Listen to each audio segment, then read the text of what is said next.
तनौ भुनक्तु सह वीर्यं करवावहै तेजस्विनावधीतमस्तु मा विद्विषावहै। ಓಂ ಶಾಂತಿ ಶಾಂತಿ ಶಾಂತಿ.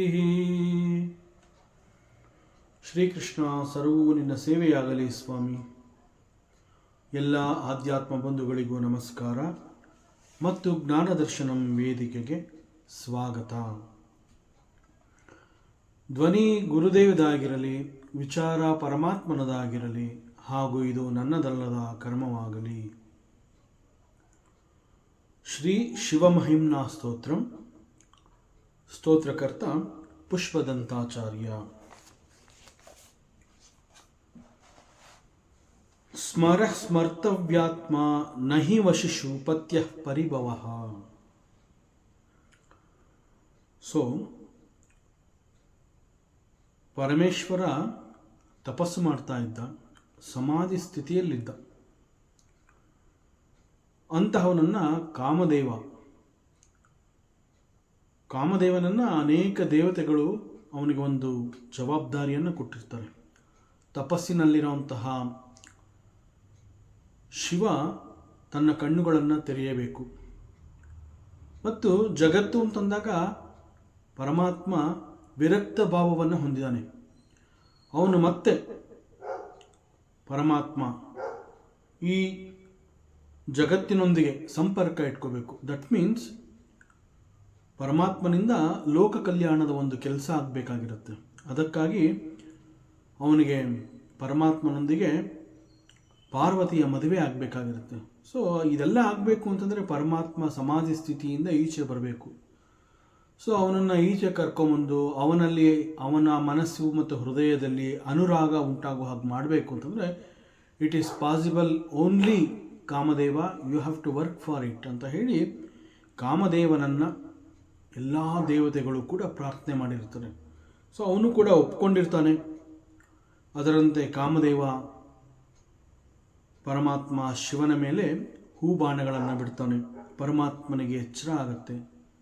ಪರಮಾತ್ಮ ತನ್ನ ಮೂರನೇ ಕಣ್ಣನ್ನು ಬಿಟ್ಟು ನೋಡಿದಾಗ ಕಾಮದೇವ ದಹಿಸಿ ಹೋಗ್ತಾನೆ, ಸುಟ್ಟು ಭಸ್ಮವಾಗಿ ಹೋಗ್ತಾನೆ.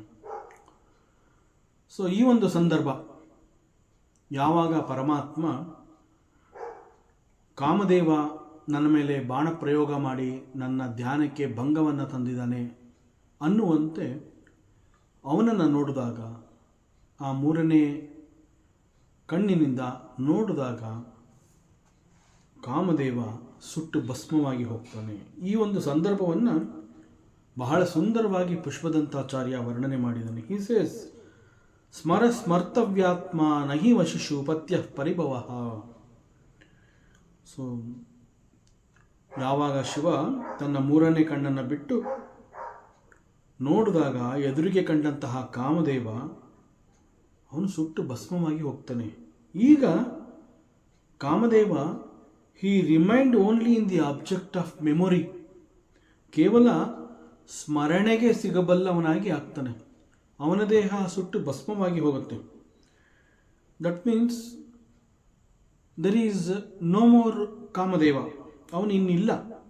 ಆದರೂ ಇದಾನೆ. ಹೇಗೆ? ಅವನು ಕೇವಲ ಸ್ಮರಣೆಗೆ ನೆನಪು ಮಾಡಿಕೊಂಡಾಗ ಸಿಗೋ ಹಾಗೆ ಆಗಿರ್ತಾನೆ. So physically he is not here, but he is available in the memory. So very beautifully it is written by Pushpadantacharya. He mentioned smaraha smartavyatma.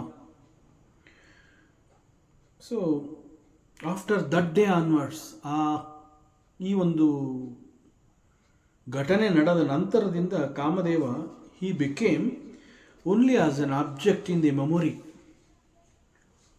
So Shiva ತನ್ನ ಮೂರನೇ ಕಣ್ಣನ್ನು ಬಿಟ್ಟು ಕಾಮದೇವನನ್ನು ನೋಡಿದ ಕೂಡಲೇ he was burnt, ಉರಿದು ಭಸ್ಮವಾಗಿ ಹೋಗ್ತಾನೆ. ಇಲ್ಲಿ ಪುಷ್ಪದಂತಾಚಾರ್ಯ ಹೇಳ್ತಾ ಇರುವಂತಹ ಒಂದು ಮುಖ್ಯವಾದ ಸಾರ, ದ ಎಸೆನ್ಸ್ ಅದೇನು ಅಂತಂದರೆ, ಯಾರೇ ಒಬ್ಬ ವ್ಯಕ್ತಿ if he is self controlled, ಅಂತಹವನನ್ನು ಇನ್ಸಲ್ಟ್ ಮಾಡಬಾರ್ದು. ಇಲ್ಲಿ the lord Shiva he is so much self controlled. ಅಂತಹ ಪರಮೇಶ್ವರನನ್ನು ಕೆಣಕುವಂತಹದ್ದು, ಅವನನ್ನು ಹಗುರವಾಗಿ ತಿಳ್ಕೊಳ್ಳುವಂತಹದ್ದು. It is an insult to that Parameshwara. So ಅದರಿಂದ ಈ ರೀತಿ ಒಬ್ಬ ಸೆಲ್ಫ್ ಕಂಟ್ರೋಲ್ಡ್ ಪರ್ಸನನ್ನು ಅಷ್ಟು ಹಗುರವಾಗಿ ಪರಿಗಣಿಸುವಂತಹದ್ದು ಒಳ್ಳೆಯದಲ್ಲ. ಹೀಗೆ ಮಾಡಿದ್ರೆ ಅದು ಯಾವ ರೀತಿಯಿಂದ ಕೂಡ ಮಾಡಿದಂತಹವನಿಗೆ ಅದರಿಂದ ಶುಭವಾಗೋದಿಲ್ಲ. ವಶಿತು ಪತ್ಯ ವಶಿಷು ಪರಿಭವ ಪತ್ಯ. ಸೆಲ್ಫ್ ಕಂಟ್ರೋಲ್ಡ್ ಅಂತಂದರೆ ಈ ಸಂದರ್ಭದಲ್ಲಿ ಏನು ಅರ್ಥ ಮಾಡ್ಕೋಬೇಕು ಅಂತಂದರೆ he is totally well disciplined. ಸಾಮಾನ್ಯವಾಗಿ ನಾವು ಹೇಳ್ತೀವಲ್ಲ, ಒಬ್ಬ ವ್ಯಕ್ತಿ ಯಾವ ರೀತಿಯಲ್ಲಿ ಇರಬೇಕು ಅನ್ನುವಂತಹದ್ದನ್ನು ಹೆಚ್ಚಿನ ಜನರು ಅಪೇಕ್ಷೆ ಮಾಡ್ತಾರೆ.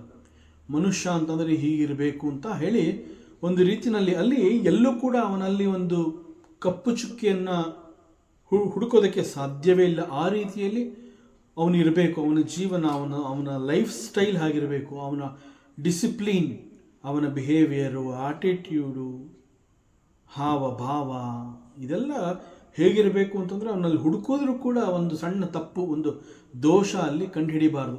ಹಾಗೆ ಇರಬೇಕು ಒಬ್ಬ ಮನುಷ್ಯ ಅನ್ನುವಂತಹದ್ದು ಹೆಚ್ಚಿನ ಜನಗಳ ಎಕ್ಸ್ಪೆಕ್ಟೇಷನ್. ಸೊ ಆ ರೀತಿಯಲ್ಲಿ ಶಿವ ಇರ್ತಾನೆ, Parameshwara. That is called the self controlled. And at the same time self controlled ಅಂತಂದರೆ ಅಪಾರ್ಟ್ ಫ್ರಮ್ ದಿಸ್ ಅವನಲ್ಲಿ ಎಲ್ಲ ರೀತಿಯ ಸಕಲ ಸದ್ಗುಣಗಳು ಅವನಲ್ಲಿತ್ತು. He is very perfect. ನಾವು ಯಾರನ್ನ ನೋಡಿದಾಗ ಅವನ ವರ್ಣನೆಯನ್ನು ಮಾಡ್ತೀವಲ್ಲ, he is fine, he is well discipline, he is a perfect man, ಹೀಗೆ ನಾವೆಲ್ಲ ವರ್ಣನೆ ಮಾಡ್ತೀವಲ್ಲ, ಆ ರೀತಿಯಲ್ಲಿ ಶಿವ ಅಂತಂದರೆ ಹಿ ಈಸ್ ಲೈಕ್ ದಟ್. ಇದೆಲ್ಲ ಲೌಕಿಕದಲ್ಲಿ ನಾವು ಈ ರೀತಿ ಹೇಳ್ತೀವಿ, ಈ ರೀತಿ ಡಿಸಿಪ್ಲಿನ್ ಆಗಿರಬೇಕು, ಹೀಗಿರಬೇಕು, ಪರ್ಫೆಕ್ಟ್ ಆಗಿರಬೇಕು, ಈ ರೀತಿ ಎಲ್ಲ ಹೇಳ್ತೀವಿ. ಬಟ್ ಇಲ್ಲಿ ವೇದಾಂತದಲ್ಲಿ ಶಿವ ಈಸ್ ವೆಲ್ ಕಂಟ್ರೋಲ್ಡ್ ಅಂತ ಹೇಳಿದ್ರೆ ಅವನು ತನ್ನ ಇಂದ್ರಿಯಗಳನ್ನು ಜಯಿಸಿದವನು ಹಾಗೂ ತನ್ನ ಮನಸ್ಸನ್ನು ಗೆದ್ದವನು. ಅಂತಹವನನ್ನು ಕೆಣಕೋದ್ರಿಂದ, ಅಂತಹವನನ್ನು ಹಗುರವಾಗಿ ಪರಿಗಣಿಸುವಂತಹದ್ದು ಶೋಭೆ ತರೋದಿಲ್ಲ. ಹೀಗೆ ಮಾಡಿದ್ರೆ ಯಾವ ವ್ಯಕ್ತಿ ಅಂತಹವನನ್ನು ಕೆಣಕ್ತಾನೆ ಅವನಿಗೆ ಒಳ್ಳೆಯದಾಗೋದಿಲ್ಲ. It will bounce back. ಯಾರು ಈ ರೀತಿ ಒಂದು ಚೀಪ್ ಟ್ರಿಕ್ ಮಾಡಿರ್ತಾರೆ, it will bounce back to that person ಅಂತ ಹೇಳ್ತಾನೆ ಪುಷ್ಪದಂತಾಚಾರ್ಯ. ಅದನ್ನೇ ಇಲ್ಲಿ ಹೇಳ್ತಾ ಇರೋದು. ಸೊ ಶಿವನನ್ನ ಕುರಿತು ಅವನು ಹೇಳ್ತಾ ಇದ್ದಾನೆ, he is well self controlled. ಅಂತಹವನಿಗೆ ಧ್ಯಾನಭಗ್ನವಾಗುವಂತೆ ಈ ಕಾಮದೇವ ಮಾಡಿದ್ದಾನೆ. ಬಟ್ ಅವನು ಮಾಡಿರುವಂತಹದ್ದೇನು? ಲೋಕ ಕಲ್ಯಾಣಕ್ಕಾಗಿ, ಹಿತದೃಷ್ಟಿಯಿಂದ ಒಂದು ಲೋಕದಲ್ಲಿ ಒಳ್ಳೆಯದಾಗಬೇಕು. ಯಾಕೆ ಅಂತಂದರೆ ಈ ರೀತಿ ಆಗಬೇಕು ಅಂತ ಹೇಳಿ ಶಿವನ ಪರವಾಗಿ ಅನೇಕ ದೇವತೆಗಳು ಬಂದು ಕಾಮದೇವನನ್ನು ಈ ಒಂದು ಜವಾಬ್ದಾರಿಯನ್ನು ನೀನು ಒಪ್ಕೋ ಅಂತ ಹೇಳಿರ್ತಾರೆ. ಇಟ್ ಈಸ್ ಓಕೆ, ಲೋಕಕ್ಕೆ ಒಳ್ಳೆಯದಾಗಬೇಕು, ಇಡೀ ಒಂದು ವಿಶ್ವಕ್ಕೆ ಒಳ್ಳೆಯದಾಗತ್ತೆ ಅಂತಂದಾಗ ಕೆಲವು ರೀತಿಯ ಕೆಲಸಗಳನ್ನು ಮಾಡಬೇಕಾಗತ್ತೆ. That is okay, fine. But ಮಾಡುವಂತಹ ಸಂದರ್ಭದಲ್ಲಿ ಏನಾಗುತ್ತೆ ಅಂತಂದರೆ ಕೆಲವೊಮ್ಮೆ ಒಂದು ಅಹಂಕಾರ ಹೇಗೆ ಅಂತಂದರೆ ಅತಿಯಾದ ಆತ್ಮವಿಶ್ವಾಸ ಉಂಟಾಗುತ್ತೆ. It's A very small work for me, I will do it. So it's A small work for me ಅಂತಂದರೆ 4 ಜನ ಬಂದು ಕೇಳಿದಾಗ ನಿಮ್ಮ ಕೈಲಿ ಯಾರಿಗೂ ಆಗೋದಿಲ್ಲ, ಇದು ಬಹಳ ದೊಡ್ಡ ಜವಾಬ್ದಾರಿಯನ್ನು ನೀವು ನನಗೆ ಕೊಡ್ತಿದ್ದೀರಾ, but it is a very small work ಅಂತ ನಾವು ಹೇಳಿದಾಗ ಹೇಗೆ ಅವರಿಗೆ ಒಂದು ರೀತಿಯಲ್ಲಿ ಅವಮಾನ ಆಗುತ್ತೆ. ಆ ರೀತಿಯಲ್ಲಿ ಅಷ್ಟು ದೇವತೆಗಳು, ಸಕಲ ದೇವತೆಗಳು ಬಂದು ಕಾಮದೇವನನ್ನು ಕೇಳ್ಕೊಂಡಿರ್ತಾರೆ, ನೀನು ಈ ಒಂದು ಕೆಲಸವನ್ನು ಮಾಡಬೇಕು. ಶಿವ ಧ್ಯಾನದಿಂದ ಹೊರಗಡೆ ಬರಬೇಕು, ಹಾಗೂ ಅವನ ಮನಸ್ಸು ಮತ್ತು ಹೃದಯದಲ್ಲಿ ಅನುರಾಗ ಉಂಟಾಗೋ ಹಾಗೆ ಮಾಡಬೇಕು. ಅವನಲ್ಲಿ ಏನು ಒಂದು ವಿರಕ್ತ ಭಾವ ಇದೆ, ಆ ವಿರಕ್ತ ಭಾವ ಹೋಗಬೇಕು. ಅವನಿಗೆ ಒಂದು ವಿವಾಹ ಆಗಬೇಕು, ಕಲ್ಯಾಣ ಆಗಬೇಕು, ಅದು ಲೋಕಕ್ಕೆ ಒಳ್ಳೆಯದಾಗತ್ತೆ. ಆದ್ದರಿಂದ ನೀ ಈ ಕೆಲಸವನ್ನು ಮಾಡಬೇಕು ಅಂತ ಕೇಳ್ಕೊಂಡಾಗ ಇದು ನನಗೆ ಸಿಕ್ಕಿರುವಂತಹ ಒಂದು ಒಳ್ಳೆಯ ಅವಕಾಶ. It is a seva to the lord, seva to the society. So for the welfare of the society, for the welfare of the entire vishwa, ಇದು ನನಗೆ ಸಿಕ್ಕಿರುವಂತಹ ಒಂದು ಅವಕಾಶ ಅಂತ ಹೇಳಿ ಬಹಳ ಸಭ್ಯತೆಯಿಂದ, ವಿನೀತ ಭಾವದಿಂದ, ವೆರಿ ಹಂಬಲ್ಲಾಗಿ ಆ ಒಂದು ಕೆಲಸವನ್ನು ಶಿರಸಾವಹಿಸಿ ಒಪ್ಕೋಬೇಕಾಗತ್ತೆ. ಬಟ್ ಇಲ್ಲಿ ಕಾಮದೇವ ಅನುಚಿತವಾಗಿ ವರ್ತನೆ ಮಾಡಿದಾನೆ ಅನ್ನೋದಕ್ಕಿಂತ ಹೆಚ್ಚಾಗಿ ಶಿವ ಧ್ಯಾನದಲ್ಲಿ ಕೂತಿದ್ದಾನೆ, ಅವನು ಈಚೆ ಕರ್ಕೊಂಬರಬೇಕು ಅಷ್ಟೇ ತಾನೇ, that I will do. So this attitude, ಇದು ಅವನಲ್ಲಿ ಒಳ್ಳೆತನ ಇದ್ದರೂ ಕೂಡ ಸೊ ಬಹಳ ಹಗುರವಾಗಿ ಪರಿಗಣಿಸಿದಂತೆ ಆಗುತ್ತೆ. ಸೊ ಅದನ್ನೇ ಇಲ್ಲಿ ಪುಷ್ಪದಂತಾಚಾರ್ಯ ಹೇಳ್ತಾ ಇರೋದು.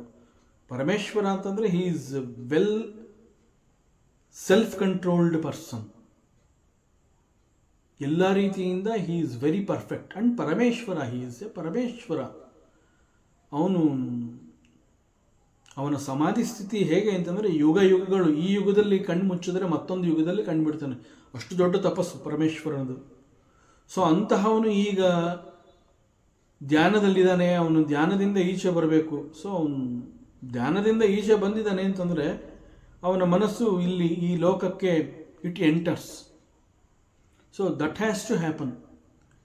ಸೊ ಫಾರ್ ದಟ್ ಧ್ಯಾನ ಭಗ್ನ ಆಗಬೇಕು, ಅವನ ತಪಸ್ಸಿಗೆ ಒಂದು ಭಗ್ನ ಉಂಟಾಗಬೇಕು. ಅದನ್ನು ನೀನು ಮಾಡಿಕೊಡು ಅಂತ ಕೇಳಿದಾಗ ಬಹಳ ಸಂತೋಷದಿಂದ ಅವನು ಒಪ್ಕೊಂಡ್ರೂ ಕೂಡ ಆ ಒಂದು ಟಾಸ್ಕನ್ನು ಬಹಳ ಹಗುರವಾಗಿ ಸ್ವೀಕರಿಸ್ತಾನೆ. It's a small work for me, that I will do. So ಹೀಗೆ ಪರಮೇಶ್ವರನನ್ನು ಬಹಳ ಹಗುರವಾಗಿ ಪರಿಗಣಿಸ್ತಾನೆ. ಇದು ಒಂದು ರೀತಿಯಲ್ಲಿ ಒಬ್ಬ ಸೆಲ್ಫ್ ಕಂಟ್ರೋಲ್ಡ್ ಪರ್ಸನ್ಗೆ ಈ ರೀತಿ ಕೆಣಕಿದ್ರೆ ಅದರಿಂದ ಇಟ್ ವಿಲ್ ನಾಟ್ ನೈಸ್ ಅನ್ನೋದನ್ನು ಇಲ್ಲಿ ಪುಷ್ಪದಂತಾಚಾರ್ಯ ಹೇಳ್ತಾನೆ. ಅಪಾರ್ಟ್ ಫ್ರಮ್ ದಟ್, ಇದೊಂದು ಮಹಿಮೆ, ಇದು ಲೀಲೆ, ದಟ್ ಈಸ್ ಡಿಫ್ರೆಂಟ್, ಅದು ಮುಂದಿಂದದು. ಬಟ್ ಈ ಕ್ಷಣದಲ್ಲಿ ಒಂದು ಕೆಲಸ ನಮ್ಮ ಹೆಗಲ ಮೇಲೆ ಬಿದ್ದಾಗ how we have to accept. ಆ ಒಂದು ಕೆಲಸವನ್ನು ನಾನು ಮಾಡ್ತಿದ್ದೀನಿ ಅಂತಂದಾಗ ನನ್ನ ಮನಸ್ಸಿನಲ್ಲಿ ಯಾವ ಭಾವನೆ ಇರಬೇಕು, ಆ ಒಂದು ವಿನೀತ ಭಾವ was not there in the mind of Kamadeva. So because of that ಅವನು ಕಾಮದೇವ ಶಿವನ ಮೇಲೆ ಹೂಬಾಣಗಳನ್ನು ಬಿಟ್ಟು ಅವನ ತಪಸ್ಸಿಗೆ ಭಗ್ನವನ್ನು ಉಂಟು ಮಾಡಿ ಅವನು ಕಣ್ ತೆಗಿತಾ ಇದ್ದಾಗ ಅವನ ಎದುರುಗಡೆ ಕಾಮದೇವ ಕಾಣಿಸ್ಕೊಂಡ. ಆಮೇಲೆ ಕಾಮದೇವ ಸುಟ್ಟು ಭಸ್ಮವಾಗ್ತಾನೆ. ಆಮೇಲೆ ಅವನ ಮನಸ್ಸು ಹೃದಯದಲ್ಲಿ ಅನುರಾಗ ಉಂಟಾಗುತ್ತೆ. That's all okay. ಬಟ್ ಇಲ್ಲಿ ವೈ ಹಿ ವಾಸ್ ಪನಿಷ್ಡ್ ಅಂತಂದರೆ it is only because of this. ಒಬ್ಬ ಸೆಲ್ಫ್ ಕಂಟ್ರೋಲ್ಡ್ ಪರ್ಸನನ್ನು we should not mistook him. So that is what it happened here. So ಇಲ್ಲಿ ಕಾಮದೇವ ಇಂತಹ ಒಂದು ಕೆಲಸ ಮಾಡಿದ್ದಾನೆ. ಲಾರ್ಡ್ ಶಿವನ ಸಮಾಧಿ ಅಂತಂದರೆ ಅದು ಬಹಳ ದೀರ್ಘವಾದ ಸಮಯದವರೆಗೆ ಅವನು ಆ ಒಂದು ಸ್ಥಿತಿಯಲ್ಲಿ ಇರ್ತಾನೆ, ಧ್ಯಾನ ಸ್ಥಿತಿಯಲ್ಲಿ ಇರ್ತಾನೆ.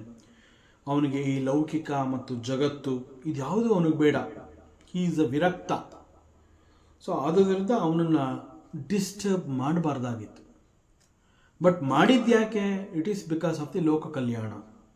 ಇದರ ಪರಿಣಾಮ ಏನಾಯಿತು? Now there is no Kamadeva. ಸ್ಮರ್ತವ್ಯಾತ್ಮ ನಹಿ ವಶಿಷು ಪತ್ಯ ಪರಿಭವ. So he is totally burnt. So physically there is no more Kamadeva. So this Kamadeva he can be seen in the memory, smaraha, smartavyatma. So now Kamadeva, he is just an object of the memory. So this is the mahima part. ಒಂದು ಶಿವನ ಲೀಲೆ ಅಂತ ನಾವೇನು ಹೇಳ್ತೀವಿ, so it belongs to that, ಆ ಒಂದು ಕ್ಯಾಟಗರಿಗೆ ಬರುತ್ತೆ ಲೀಲಾ ಮಹಿಮ. ಯಾಕೆಂತಂದರೆ ಲೀಲೆ ಮಹಿಮೆ ಅಂತಂದಾಗ ಭಗವಂತನ ಲೀಲೆಯ ಮಹಿಮೆಗಳನ್ನು ಅಷ್ಟು ಸುಲಭವಾಗಿ ನಾವು ಸಾಧಾರಣ ಮನುಷ್ಯರುಗಳು ಅರ್ಥ ಮಾಡ್ಕೊಳ್ಳೋಕ್ಕಾಗೋದಿಲ್ಲ.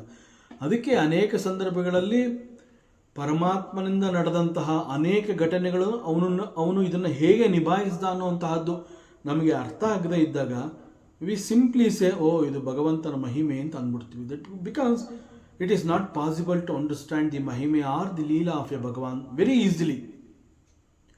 ನಮ್ಮ ಥಿಂಕಿಂಗ್ ಇಲ್ಲಿರುತ್ತೆ. ಜಗತ್ತಿನ ವ್ಯಾಪಾರದಲ್ಲಿ ನಾವು ಮಗ್ನರಾಗಿರ್ತೀವಿ. ಅಲೌಕಿಕ ನಮಗೆ ಅರ್ಥ ಆಗೋದಿಲ್ಲ. ಆದ್ದರಿಂದ ಲೌಕಿಕವಾಗಿ ನಾವು ಯಾವುದನ್ನೇ ಕೂಡ ನಾವು ಎಸ್ಟಿಮೇಟ್ ಮಾಡಬಹುದು. ಬಟ್ ಲೌಕಿಕವನ್ನು ಮೀರಿ ನಡೆದಂತಹ ಯಾವ ಘಟನೆ ಪ್ರಸಂಗಗಳು ಕೂಡ ನಮ್ಮ ಈ ಮನಸ್ಸಿಗೆ ತಾಕುವಂತೆ, ಅದು ಎಟುಕುವಂತೆ ಇರೋದಿಲ್ಲ. ಸೊ ಬಿಯಾಂಡ್ ಅವರ್ ಇಂಟೆಲೆಕ್ಟ್ ಅದು ಒಂದು ಕೆಲವು ಘಟನೆಗಳು ನಡೆದಿರುತ್ತೆ. ಅಂತಹ ಸಂದರ್ಭದಲ್ಲಿ ನಾವು ಅದನ್ನೆಲ್ಲ ಮಹಿಮೆ ಅಂತ ಹೇಳ್ತೀವಿ. ಸೊ ಇಲ್ಲೂ ಕೂಡ ಸಮಾಧಿ ಸ್ಥಿತಿಯಲ್ಲಿದ್ದಂತಹ ಪರಮೇಶ್ವರನನ್ನು ಎಚ್ಚರಗೊಳಿಸಿ ಅವನ ಧ್ಯಾನಕ್ಕೆ ಭಗ್ನ ಉಂಟು ಮಾಡಿ, through that this Kamadeva he was punished and he was burned and there is no Kamadeva. So ಇದೆಲ್ಲ ನಡೀತು. So it's all mahima or leela. But the essence ಏನು, ಇಲ್ಲಿ ಮುಖ್ಯವಾದ ಸಂದೇಶ ಏನು, what is this Pushpadantacharya is trying to give us a message ಅಂತಂದರೆ, a self controlled person ಅನ್ನೋಂತಹವನನ್ನು we should not disturb. So this is the neeti part of this particular leela. So ಕಾಮದೇವನಿಗೆ ಈ ಒಂದು ಪರಿಸ್ಥಿತಿ ಯಾಕೆ ಬಂತು?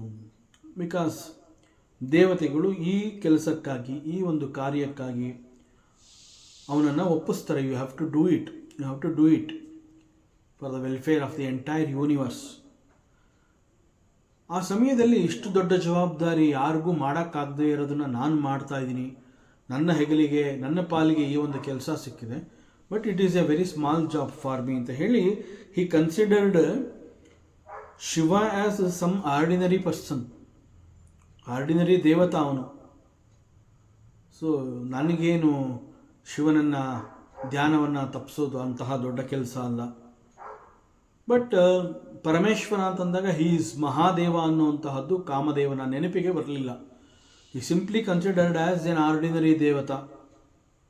ಸೊ ಹೀಗೆ ಯೋಚನೆಯನ್ನು ಮಾಡ್ತಾನೆ. ಸೊ ಅಂತಹ ಪರಮೇಶ್ವರ ಮಹಾದೇವನನ್ನು ಹೂಬಾಣ ಬಿಡುವ ಮೂಲಕ ನಾನು ಅವನನ್ನು ಗೆಲ್ಲಬಹುದು. So it is not a very big task for me. Just ನಾನು ಬಿಡೋ ಹೂಬಾಣಗಳೇ ಸಾಕು ಅವನಿಗೆ. He will be disturbed. ಈ ರೀತಿ ಅವನು ಥಿಂಕಿಂಗ್ ಇರುತ್ತೆ. ಸೊ ಇಲ್ಲಿ ಮುಖ್ಯವಾಗಿ ಬರುವಂತಹ ಪ್ರಶ್ನೆ ಏನು ಅಂತಂದರೆ, ಕಾಮದೇವ ಪರಮಾತ್ಮ ಶಿವನನ್ನು ಧ್ಯಾನದಿಂದ ಹೊರಬರೋ ಹಾಗೆ ಮಾಡಬೇಕು. That's all. That is the major task. ಏನು ಅಂತಂದರೆ, he should come out from the ಧ್ಯಾನ. ಸೊ ಅವನಲ್ಲಿರುವಂತಹ ಆ ಒಂದು ವಿರಕ್ತ ಭಾವ ಹೋಗಬೇಕು. ಅವನ ಮನಸ್ಸು, ಬುದ್ಧಿಯಲ್ಲಿ, ಹೃದಯದಲ್ಲಿ ಅನುರಾಗ ಉಂಟಾಗುವ ಹಾಗೆ ಮಾಡಬೇಕು. ಅನುರಾಗ ಅರಳಬೇಕು. ಸೊ ಅದಕ್ಕಾಗಿ ಅವನು ಮೊದಲೇನು ಮಾಡಬೇಕು ಅಂತಂದರೆ, he has to open his eyes. Shiva has to open his eyes ಅಂತಂದ್ರೆ ಏನು? ಆಗ ಅವನ ಧ್ಯಾನ ಮುಗಿಯುತ್ತೆ. ಧ್ಯಾನದಿಂದ ಈಚೆ ಬಂದಿದ್ದಾನೆ ಅಂತ ಕಣ್ಣುಗಳನ್ನ ಬಿಟ್ಟ ಅಂತಂದರೆ ಅವನ ಧ್ಯಾನ ಅಲ್ಲಿಗೆ ಮುಗಿಯಿತು. ಸೊ ಅವನನ್ನು ಎಚ್ಚರಗೊಳಿಸಬೇಕು ಅಷ್ಟೇ. That is the task. So it's all okay. But ಇಲ್ಲಿ ಕಾಮದೇವ ಶಿವನ ತಪಸ್ಸಿಗೆ ಭಂಗವನ್ನು ಉಂಟು ಮಾಡಬೇಕು, ಅವನ ಕಣ್ಣುಗಳನ್ನು ಬಿಡೋ ಹಾಗೆ ಮಾಡಬೇಕು ಅಂತ ಅಂದ್ಬಿಟ್ಟು ಅವನೇನು ಮಾಡ್ತಾನೆ, ಹಿ ಚೋಸ್ ಹೂಬಾಣಗಳು. ಈ ಹೂಬಾಣಗಳನ್ನು ಯಾತಕ್ಕೆ ಕಾಮದೇವ ಆರಿಸ್ಕೊಂಡ? ಶಿವನ ತಪಸ್ಸು ಭಗ್ನವಾಗಬೇಕು ಅಂತಂದರೆ ಬೇರೆ ರೀತಿಯಲ್ಲಿ ಅಥವಾ ಬೇರೆ ಇನ್ಯಾವುದೇ ಬೇರೆ ರೀತಿಯ ಬಾಣಗಳು, ಸ್ವಲ್ಪ ಚುಚ್ಚೋ ಅಂಥದ್ದು ಏನು ಬೇಕಾದ್ರೂ ಅವನು ಮಾಡ್ಕೋಬೋದಾಗಿತ್ತು. ಆದರೆ ಅವನೇನು ಮಾಡ್ತಾನೆ, ಹೂಬಾಣಗಳನ್ನು ಮಾತ್ರ ಆಯ್ಕೆ ಮಾಡ್ಕೋತಾನೆ. ಸೊ ಈ ಒಂದು ಕಾರ್ಯಕ್ಕಾಗಿ Kamadeva 5 ಹೂಬಾಣಗಳನ್ನು ಸಿದ್ಧಪಡಿಸ್ಕೋತಾನೆ. Again, why 5 flower arrows? It represents 5 sense organs. ಆ ಪಂಚೇಂದ್ರಿಯಗಳು ಅದನ್ನು ಅವನು ಡಿಸ್ಟರ್ಬ್ ಮಾಡಬೇಕು. ಪಂಚ ಜ್ಞಾನೇಂದ್ರಿಯಗಳನ್ನು ಅವನು ಡಿಸ್ಟರ್ಬ್ ಮಾಡಬೇಕಾಗತ್ತೆ. ಸೊ ಅದಕ್ಕಾಗಿ ಅವನು 5 ಬಾಣಗಳನ್ನು ಸೆಲೆಕ್ಟ್ ಮಾಡ್ಕೋತಾನೆ. ಸಾಮಾನ್ಯವಾಗಿ ಯಾರನ್ನೇ ಆಗಲಿ ಒಬ್ಬ ವ್ಯಕ್ತಿಯನ್ನು ನಾವು ಎದುರಿಸಬೇಕು ಅಂತಂದಾಗ ಯಾವುದೋ ಒಂದು ಸೆನ್ಸ್ ಆರ್ಗನ್ಸ್ ಮೂಲಕ ನಾವು ಅವನನ್ನು ಡಿಸ್ಟರ್ಬ್ ಮಾಡ್ತೀವಿ, ಎದುರಿಸ್ತೀವಿ. ಆಗ ಅವನು ಹೇಗೆ ಅದಕ್ಕೆ ರಿಯಾಕ್ಟ್ ಮಾಡ್ತಾನೆ, ರಿಯಾಕ್ಟ್ ಮಾಡಿದ್ಮೇಲೆ ಅವನು ಯಾವ ರೀತಿ ಪ್ರತಿಕ್ರಿಯೆ ತೋರಿಸ್ತಾನೆ, ದಟ್ ಈಸ್ ಇಂಪಾರ್ಟೆಂಟ್. ಸೊ ಅದನ್ನು ತಿಳ್ಕೋಬೇಕು. ಅವನು ಹೇಗೆ ಅಟ್ಯಾಕ್ ಮಾಡ್ತಾನೆ ಅಥವಾ ಯಾವ ರೀತಿಯಲ್ಲಿ ಅವನನ್ನು ಡಿಸ್ಟರ್ಬ್ ಮಾಡಬಹುದು. ಯಾವುದೋ ಒಂದು sense object, it is controlling the mind. Sense object ಅಂತಂದರೆ ಜಗತ್ತಿನ ಕೆಲವು ವಸ್ತುಗಳು ಅದು ಮನುಷ್ಯನ ಮನಸ್ಸನ್ನು ಕಂಟ್ರೋಲ್ ಮಾಡಿರುತ್ತೆ, ಅಂತಂದರೆ ಆವರಿಸಿರುತ್ತೆ. ಆ ವಸ್ತುವಿಗಾಗಿ ಅವನು ಹಪಹಪಿಸ್ತಾ ಇರ್ತಾನೆ. So some sense object that is controlling the mind ಅಂತಂದಾಗ ಸಾಧಕ he does not feel that he is getting hit by flower arrow. ಸಾಮಾನ್ಯವಾಗಿ ಯಾವುದೇ ಒಂದು ವಸ್ತುವನ್ನು ನಾವು ಪ್ರಪಂಚದಲ್ಲಿ ನೋಡುವಾಗ ಆ ವಸ್ತುವಿಗಾಗಿ ನಾವು ಹಂಬಲಿಸ್ತೀವಿ, ಅದು ನನಗೆ ಬೇಕು ಅನ್ನೋ ರೀತಿಯಲ್ಲಿ ನಾವು ಅದರ ಆಕರ್ಷಣೆಗೆ ಒಳಗಾಗ್ತೀವಿ. ಆದರೆ ಒಂದು ಹೂವು ಅನ್ನುವಂತಹದ್ದು ಕೂಡ ಒಂದು ವಸ್ತು. ಬಟ್ ಹೂವನ್ನು ನೋಡಿದಾಗ ಅದು ನನಗೆ ಬೇಕು ಅನ್ನೋದಕ್ಕಿಂತ ಹೆಚ್ಚಾಗಿ ಅದು ನನ್ನ ಮನಸ್ಸನ್ನು ಗೆಲ್ಲುತ್ತೆ. That is the quality of any flower. ಒಂದು ಹೂವು ಅಂತಂದಾಗ ಅಲ್ಲಿ ಇರುವಂತಹ ಒಂದು ಸುಗಂಧಭರಿತವಾದ ಸುವಾಸನೆ ಇರಬಹುದು, ಆ ಹೂವಿನ ಸೌಂದರ್ಯ ಇರಬಹುದು, ಆ ಹೂವಿನ ಫ್ರೆಶ್ನೆಸ್ ಇರಬಹುದು. ಅದು ಮನುಷ್ಯನ ಮನಸ್ಸನ್ನು ತುಂಬ ಆಕರ್ಷಣೆಗೆ ಒಳಪಡಿಸುತ್ತೆ. ಬಟ್ ಕೇವಲ ಅದನ್ನು ನೋಡಿದ್ರೇ ಅಷ್ಟು ಸಂತೋಷ ಆಗುತ್ತೆ, ಅದು ಬೇಕೇ ಬೇಕು ಅನ್ನುವಂತಹದ್ದು ಏನಿಲ್ಲ. ಬಟ್ ಹೂವು ಸಿಕ್ಕಿದ್ರೆ ಅದನ್ನು ನಾವು ನಮ್ಮ ಬಳಿ ಇಟ್ಕೊಳ್ಳುವಂತಹದ್ದು that is secondary. But the very seeing of the hoovu that gives a sort of satisfaction. It gives ಒಂಥರ happiness to the mind. So ಅದಕ್ಕೆ ಇಲ್ಲಿ ಶಿವನ ತಪಸ್ಸಿಗೆ ಭಂಗ ಉಂಟು ಮಾಡಬೇಕು ಅಂತಂದರೆ ಈ ಒಂದು ಹೂ ಬಾಣಗಳೇ ಸಾಕು. ಹೂ ಬಾಣ ಅವನನ್ನು ತಗಲಿದಾಗ ಅವನು ಕಂಡುಬಿಡ್ತಾನೆ. ದಟ್ ಮೀನ್ಸ್ ಅವನ ಧ್ಯಾನ ಅಲ್ಲಿಗೆ ಸ್ಟಾಪ್ ಆಗತ್ತೆ, ನಿಲ್ಲತ್ತೆ. ಸೊ ಹೂವು ಅಂತಂದಾಗ ಆ ಹೂವಿಗೆ ಮನಸ್ಸೋಲ್ದೇ ಇರೋರು ಯಾರು? ಬಿಕಾಸ್ ಹೂವು ಅಂತಂದಾಗ by nature it is very beautiful. Any flavour for that matter. ಒಂದೊಂದು ಹೂವಿನಲ್ಲಿ ಒಂದೊಂದು ರೀತಿಯ ಆಕರ್ಷಣೆಗಳಿರುತ್ತೆ. ಹಾಗಾಗಿ ಹೂವು ಅಂತಂದಾಗ ಸಾಮಾನ್ಯವಾಗಿ ಮನುಷ್ಯ ಅದಕ್ಕೆ ಸೋಲ್ತಾನೆ. So he will not hate. ಒಂದು ಹೂವು ಮೈ ಮೇಲೆ ಬಿದ್ದಾಗ ನಾವು ಅದನ್ನು ದ್ವೇಷ ಮಾಡೋದೇ ಇಲ್ಲ. ಯಾವುದೇ ಒಂದು ಬೇರೆ ಒಂದು ವಸ್ತು ನಮ್ಮ ಮೇಲೆ ಬಿದ್ದಾಗ ನಾವು ಡಿಸ್ಟರ್ಬ್ ಆಗ್ತೀವಿ, ಅದರಿಂದ ನಮಗೆ ಏಟ್ ಕೂಡ ಬೀಳ್ಬೋದು ಕೆಲವು ವಸ್ತುಗಳು. ಅಥವಾ ಏಟ್ ಬೀಳದೆ ಹೋದರೂ ಕೂಡ ಇದ್ಯಾಕೆ ಮೈ ಮೇಲೆ ಬಿತ್ತು ಅಂತ ನಮ್ಮ ಒಂದು ರೀತಿಯ ಬೇಸರಿಕೆಯನ್ನು ನಾವು ತೋರಿಸ್ತೀವಿ. ಯಾವುದೇ ಒಂದು ವಸ್ತು ಆಗಿರಬಹುದು ಅದು. ಬಟ್ ನಾವು ಎಕ್ಸ್ಪೆಕ್ಟ್ ಮಾಡದೇ ಇರುವಂತಹ ಸಂದರ್ಭದಲ್ಲಿ ಒಂದು ಹೂವು ನಮ್ಮ ಮೇಲೆ ಬಿದ್ದಾಗ ನಮ್ಮ ಅಟೆನ್ಷನ್ ಡೈವರ್ಟ್ ಆಗುತ್ತೆ. But we will not hate the flower ಅಲ್ವಾ? ನಾವು ನಮ್ಮ ಮೇಲೆ ಇದು ಬಿತ್ತು ನನ್ನ ಅಟೆನ್ಷನ್ ಡೈವರ್ಟ್ ಮಾಡ್ತು ಅಂತ ನಾವು ಹೂವನ್ನು ದ್ವೇಷಿಸೋದಿಲ್ಲ. ಸೊ ಹೀಗಾಗಿ ಇಲ್ಲಿ ಕಾಮದೇವ ಏನು ಮಾಡ್ತಾನೆ, ಹೂ ಬಾಣಗಳನ್ನು ಆಯ್ಕೆ ಮಾಡ್ಕೋತಾನೆ ಶಿವನನ್ನು ಡಿಸ್ಟರ್ಬ್ ಮಾಡಬೇಕು ಅಂತ. ಯಾಕೆ ಅಂತಂದರೆ ಹೂ ಬಾಣಗಳಿಂದ ಡಿಸ್ಟರ್ಬ್ ಆದಾಗ ಹೂವನ್ನು ನೋಡಿ ಶಿವ ಏನು ಹೂವಿನ ಮೇಲೆ ದ್ವೇಷವನ್ನು ಮಾಡೋದಿಲ್ಲ. ಈ ಹೂವು ನನ್ನನ್ನು ಎಚ್ಚರಗೊಳಿಸ್ತು ಅಂತ ಹೇಳಿ ಹಿ will not hate the flower. So ಈ ಕಾರಣದಿಂದ ಅವನೇನು ಮಾಡ್ತಾನೆ, ಈ ಹೂ ಬಾಣಗಳನ್ನು ಆಯ್ಕೆ ಮಾಡ್ಕೋತಾನೆ. ಸೊ ಯಾವಾಗ ಒಂದು ಹೂವಿನ ಬಾಣ ಅಥವಾ ಹೂವು ಬಂದು ಡಿಸ್ಟರ್ಬ್ ಮಾಡುತ್ತೆ, ಆಗ ಅವನು ಕಣ್ಣುಗಳನ್ನು ಬಿಟ್ಟು ನೋಡಿದಾಗ ಅವನ ಕಣ್ಣಿಗೆ ಫಸ್ಟ್ ಕಾಣುವಂತಹದ್ದೇ ಆ ಹೂವು ಅಥವಾ ಹೂವಿನ ಬಾಣ. ಸೊ ಹೂವಿನ ಬಾಣ ಅಂತ ಹೇಳೋದಕ್ಕಿಂತ ಆ ಬಾಣದಲ್ಲಿ ಇರುವಂತಹ ಆ ಹೂವಿನ ಸೌಂದರ್ಯ ಅದು ಮನಸ್ಸಿಗೆ ಯಾವ ರೀತಿಯಿಂದ ಕೂಡ ಕಸಿವಿಸಿ ಉಂಟು ಮಾಡೋದಿಲ್ಲ. ಸಾಮಾನ್ಯವಾಗಿ ಹೂವನ್ನ ನೋಡಿದಾಗ ಆ ಮನಸ್ಸಿಗೆ ಕಸಿವಿಸಿ ಅನ್ನೋದಕ್ಕಿಂತ ಹೆಚ್ಚಾಗಿ ಒಂದು ರೀತಿಯಲ್ಲಿ ಮನಸ್ಸು ಅರಳುತ್ತೆ. ಮನಸ್ಸಿಗೂ ಕೂಡ ಒಂದು ರೀತಿಯ ಸಮಾಧಾನ ಸಿಗುತ್ತೆ, ಖುಷಿಯಾಗತ್ತೆ. ಆ ಮನಸ್ಸು it will accept that flower. So ಮನಸ್ಸು ಅರಳುವಂತಹದ್ದು ಸಹಜ. ಆಗ ಮನಸ್ಸು ಎಲ್ಲವನ್ನ ಮರೆತು ಬಿಡುತ್ತೆ. ಅಂತಂದರೆ ಯಾವುದೋ ಒಂದು ಕಾರ್ಯದಲ್ಲಿ ನಾನು ಮಗ್ನವಾಗಿದ್ದಾಗ ಹೂ ನನ್ನ ಮೇಲೆ ಬಿದ್ದು ನನ್ನ ಅಟೆನ್ಷನ್ ಡೈವರ್ಟ್ ಆಯಿತು, ದಟ್ ಈಸ್ ನಿಜ. ಆದರೆ ನಾನು ಕಣ್ಬಿಟ್ಟು ಆ ಹೂವಿನ ಕಡೆ ನೋಡಿದಾಗ ನನ್ನನ್ನು ಇದು ಡಿಸ್ಟರ್ಬ್ ಮಾಡ್ತು ಅನ್ನುವಂತಹ ಭಾವವನ್ನು ನಾವು ಆ ಹೂವಿನ ಮೇಲೆ ತೋರಿಸೋದಿಲ್ಲ. ಮತ್ತೆ ವಿ ವಿಲ್ ಕಂಟಿನ್ಯೂ. ಅಥವಾ ನಾವು ಎಲ್ಲಿ ಡೈವರ್ಟ್ ಆಗಿರ್ತೀವಿ ಆ ದಿಕ್ಕಿನಲ್ಲಿ ನಾವು ಹೋಗ್ತೀವಿ. ಬಟ್ ಯಾವುದೇ ಕಾರಣದಿಂದ ನಾವು ಹೂವನ್ನು ದ್ವೇಷ ಮಾಡೋದಿಲ್ಲ. ಸೊ ಇಲ್ಲಿ ಕಾಮದೇವನ ಯೋಚನೆ ಕೂಡ ಅದೇ ಆಗಿತ್ತು. ಹೂವಿನ ಬಾಣಗಳನ್ನು ಉಪಯೋಗಿಸಿ ತಪಸ್ಸಿನಲ್ಲಿ ನಿರತನಾಗಿರುವಂತಹ ಶಿವನ ಮೇಲೆ ಈ ಒಂದು ಹೂವಿನ ಬಾಣವನ್ನು ಪ್ರಯೋಗ ಮಾಡಿದಾಗ ಬಿಕಾಸ್ ಆಫ್ ದಿ ಬಾಣ ಶಿವ ಕಣ್ಬಿಡ್ತಾನೆ.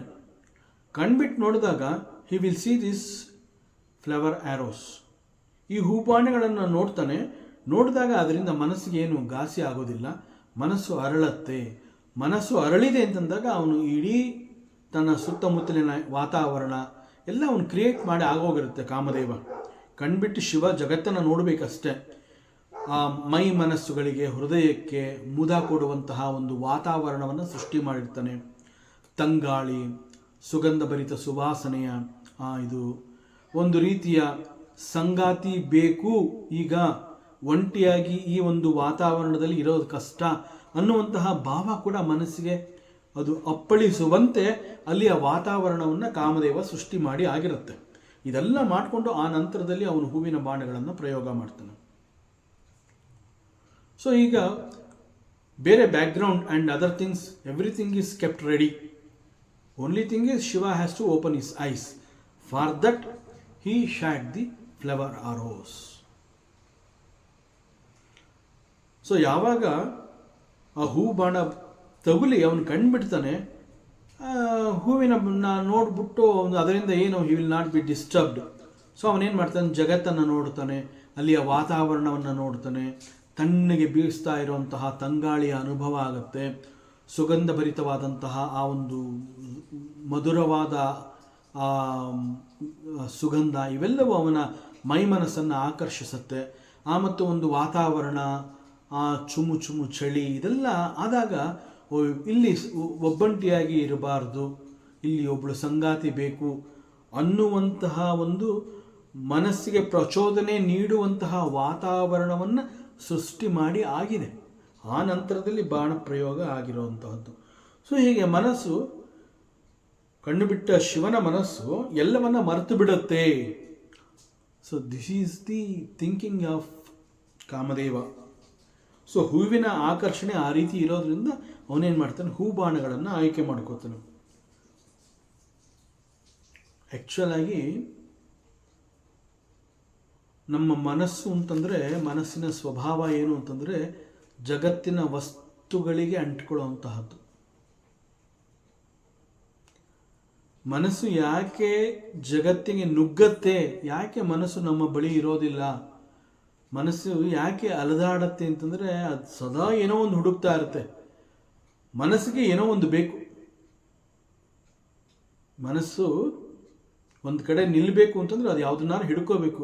ಸೊ ಏನೋ ಒಂದು ಹುಡುಕ್ತಾ ಇರುತ್ತೆ ಅದು ಜಗತ್ತಿನಲ್ಲಿ. ಸೊ ಜಗತ್ತಿನ ಯಾವುದೇ ಒಂದು ವಸ್ತು ಆದರೂ ಸರಿ, ಅದರ ಹಿಂದೆ ಓಡಿ ಹೋಗುತ್ತೆ, ನೋಡೋಣ ಅದನ್ನ ಹಿಡ್ಕೊಳ್ಳೋಣ ಅಂತ. ಆಮೇಲೆ ಅದು ಬೇಜಾರಾದಾಗ ಇನ್ನೊಂದು ಕಡೆಗೆ ಅದು ಮನಸ್ಸು ಶಿಫ್ಟ್ ಆಗುತ್ತೆ. ಸೊ ಮನಸ್ಸು ಹೀಗೆ ಅಲದಾಡ್ತಾ ಇರುತ್ತೆ.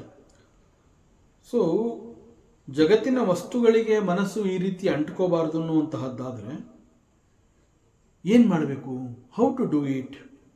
ಆಗ ಅದಕ್ಕೆ ಇರುವಂತಹದ್ದು ಒಂದೇ ಮಾರ್ಗ. ಮನಸ್ಸಿಗೆ ಜಗತ್ತಿನ ವಸ್ತು ಸಿಗಬಾರದು ಅಂತಂದರೆ ಮನಸ್ಸಿಗೆ ಭಗವಂತನನ್ನು ಕೊಡಬೇಕು. That is the only way. Vedanta ಬಹಳ ಸ್ಪಷ್ಟವಾಗಿ ಹೇಳುತ್ತೆ, ಅಲೆದಾಡ್ತಾ ಇರುವಂತಹ ಮನಸ್ಸನ್ನು ಹಿಡಿದು ನಿಲ್ಲಿಸಬೇಕು ಅಂತಂದರೆ ಯು ಸ್ಟಾರ್ಟ್ ದಿ ಜಪ. ನಾಮ ಜಪದಿಂದ ನೀನು ಪ್ರಾರಂಭ ಮಾಡು, ಆಗ ಮನಸ್ಸು ನಿನ್ನ ಬಳಿ ಇರುತ್ತೆ. ಸೊ ವೇದಾಂತದಲ್ಲಿ ಶಿಸ್ತು ಪ್ರಾರಂಭ ಆಗುವಂತಹದ್ದೇ ಈ ರೀತಿ. ಅದರಿಂದ ಮನಸ್ಸು ಜಗತ್ತಿನಲ್ಲಿ ಅಲೆದಾಡಬಾರ್ದು ಅಂತಂದಾಗ ಮನಸ್ಸಿಗೆ ಪರಮಾತ್ಮನನ್ನು ಕೊಡಬೇಕು, ಭಗವಂತನನ್ನು ಕೊಡಬೇಕು. ಆಗ then the desire for the sense objects are removed from the mind. So the way to do it is through devotion. ಇದಕ್ಕೆ ಭಕ್ತಿ ಮಾರ್ಗ ಅದೊಂದೇ ಇರುವಂತಹದ್ದು. ಕೇವಲ ಭಕ್ತಿ ಮಾರ್ಗದಿಂದ ಈ ರೀತಿ ನಾವು ಮನಸ್ಸನ್ನು ಗೆಲ್ಲಬಹುದು. ಸೊ ಹೀಗೆ ಈ ಎಲ್ಲ ನಡೆದಿರುತ್ತೆ. ಇಲ್ಲಿ ಮುಖ್ಯವಾದ ಪ್ರಮುಖವಾದ ಘಟನೆ ಆಗಬೇಕಾಗಿರುವಂತಹದ್ದೇನು, these are all the behind the screen ಅಂತ ಹೇಳ್ತೀವಲ್ಲ, ಅಲ್ಲಿ ಇವೆಲ್ಲ ನಡೆದಿರುತ್ತೆ. ಮುಖ್ಯವಾಗಿ ಆಗಬೇಕಾಗಿರುವಂತಹದ್ದೇನು, ಶಿವನನ್ನು ಧ್ಯಾನದಿಂದ ಹೊರತರಬೇಕು ಅನ್ನುವಂತಹದ್ದು ಮುಖ್ಯ ಅಲ್ಲ. ಮುಖ್ಯವಾಗಿ ಆಗಬೇಕಾಗಿರುವಂತಹದ್ದು ಶಿವ ಮತ್ತು ಪಾರ್ವತಿಯವರ ಕಲ್ಯಾಣ. ಅದರ ಹಿನ್ನೆಲೆಯಲ್ಲಿ ಇವೆಲ್ಲ ನಡೆದಿರುತ್ತೆ.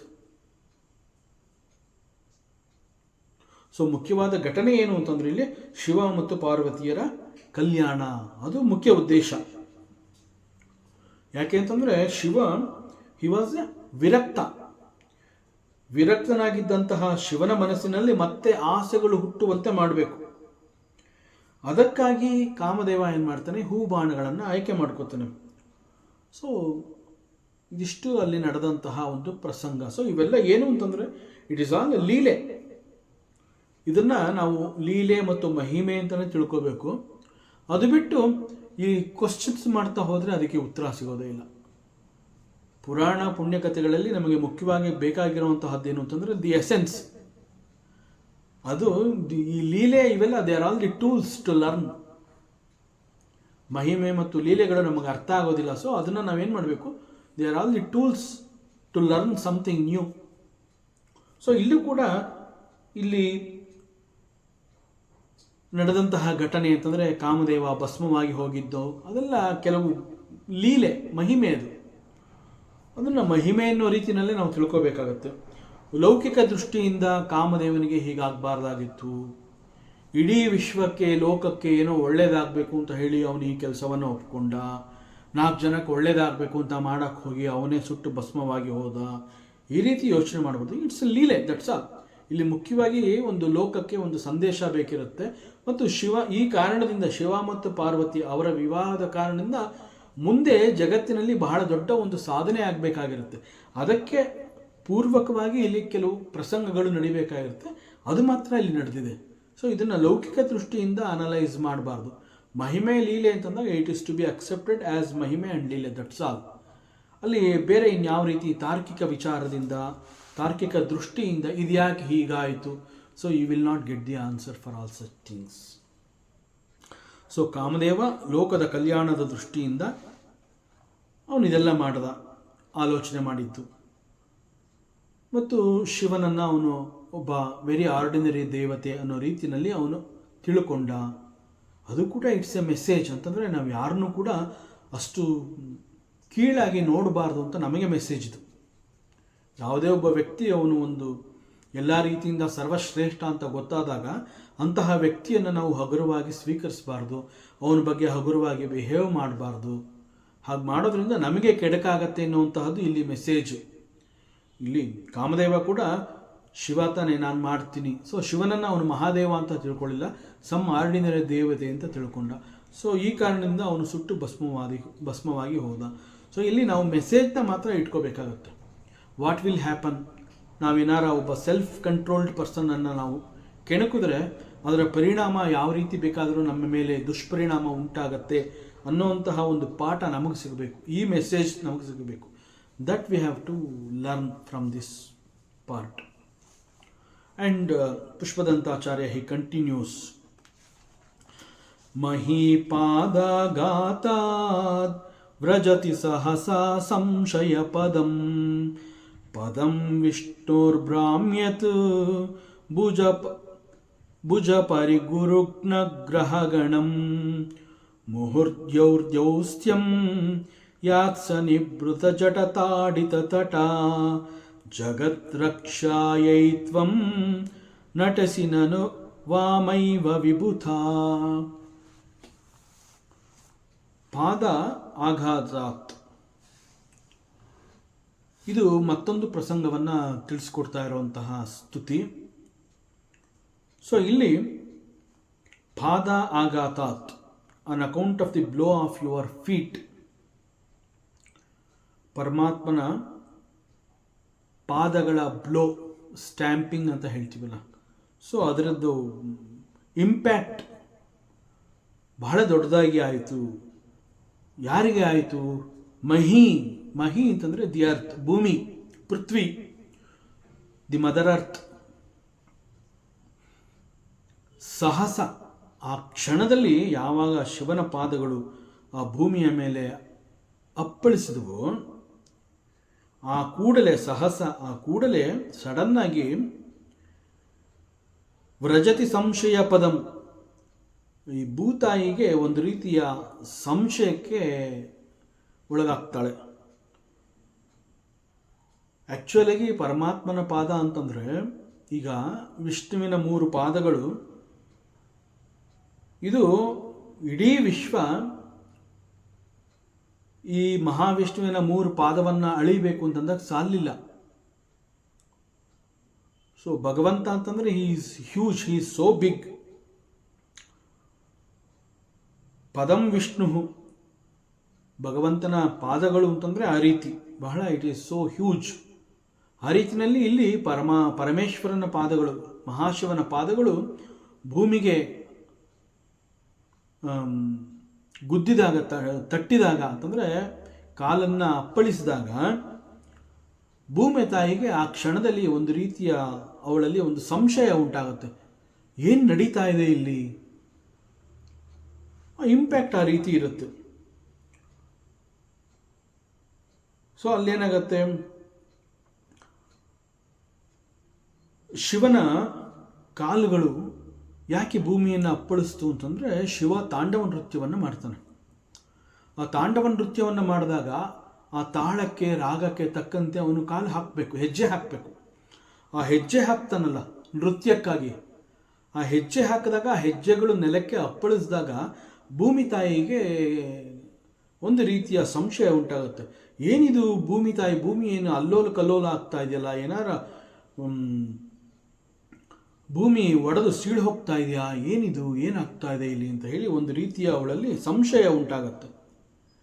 ಮತ್ತು ಭುಜಪರಿಗ, ಪರಮಾತ್ಮನ ಕೈಗಳು ಅಂತಂದರೆ ಭುಜಗಳು, ಇಟ್ ರಿಸೆಂಬಲ್ಸ್ ಹೇಗೆ ಅಂತಂದರೆ it's like very strong iron rods.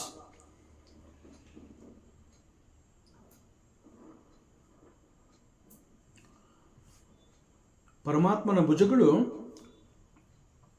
It was like iron rods.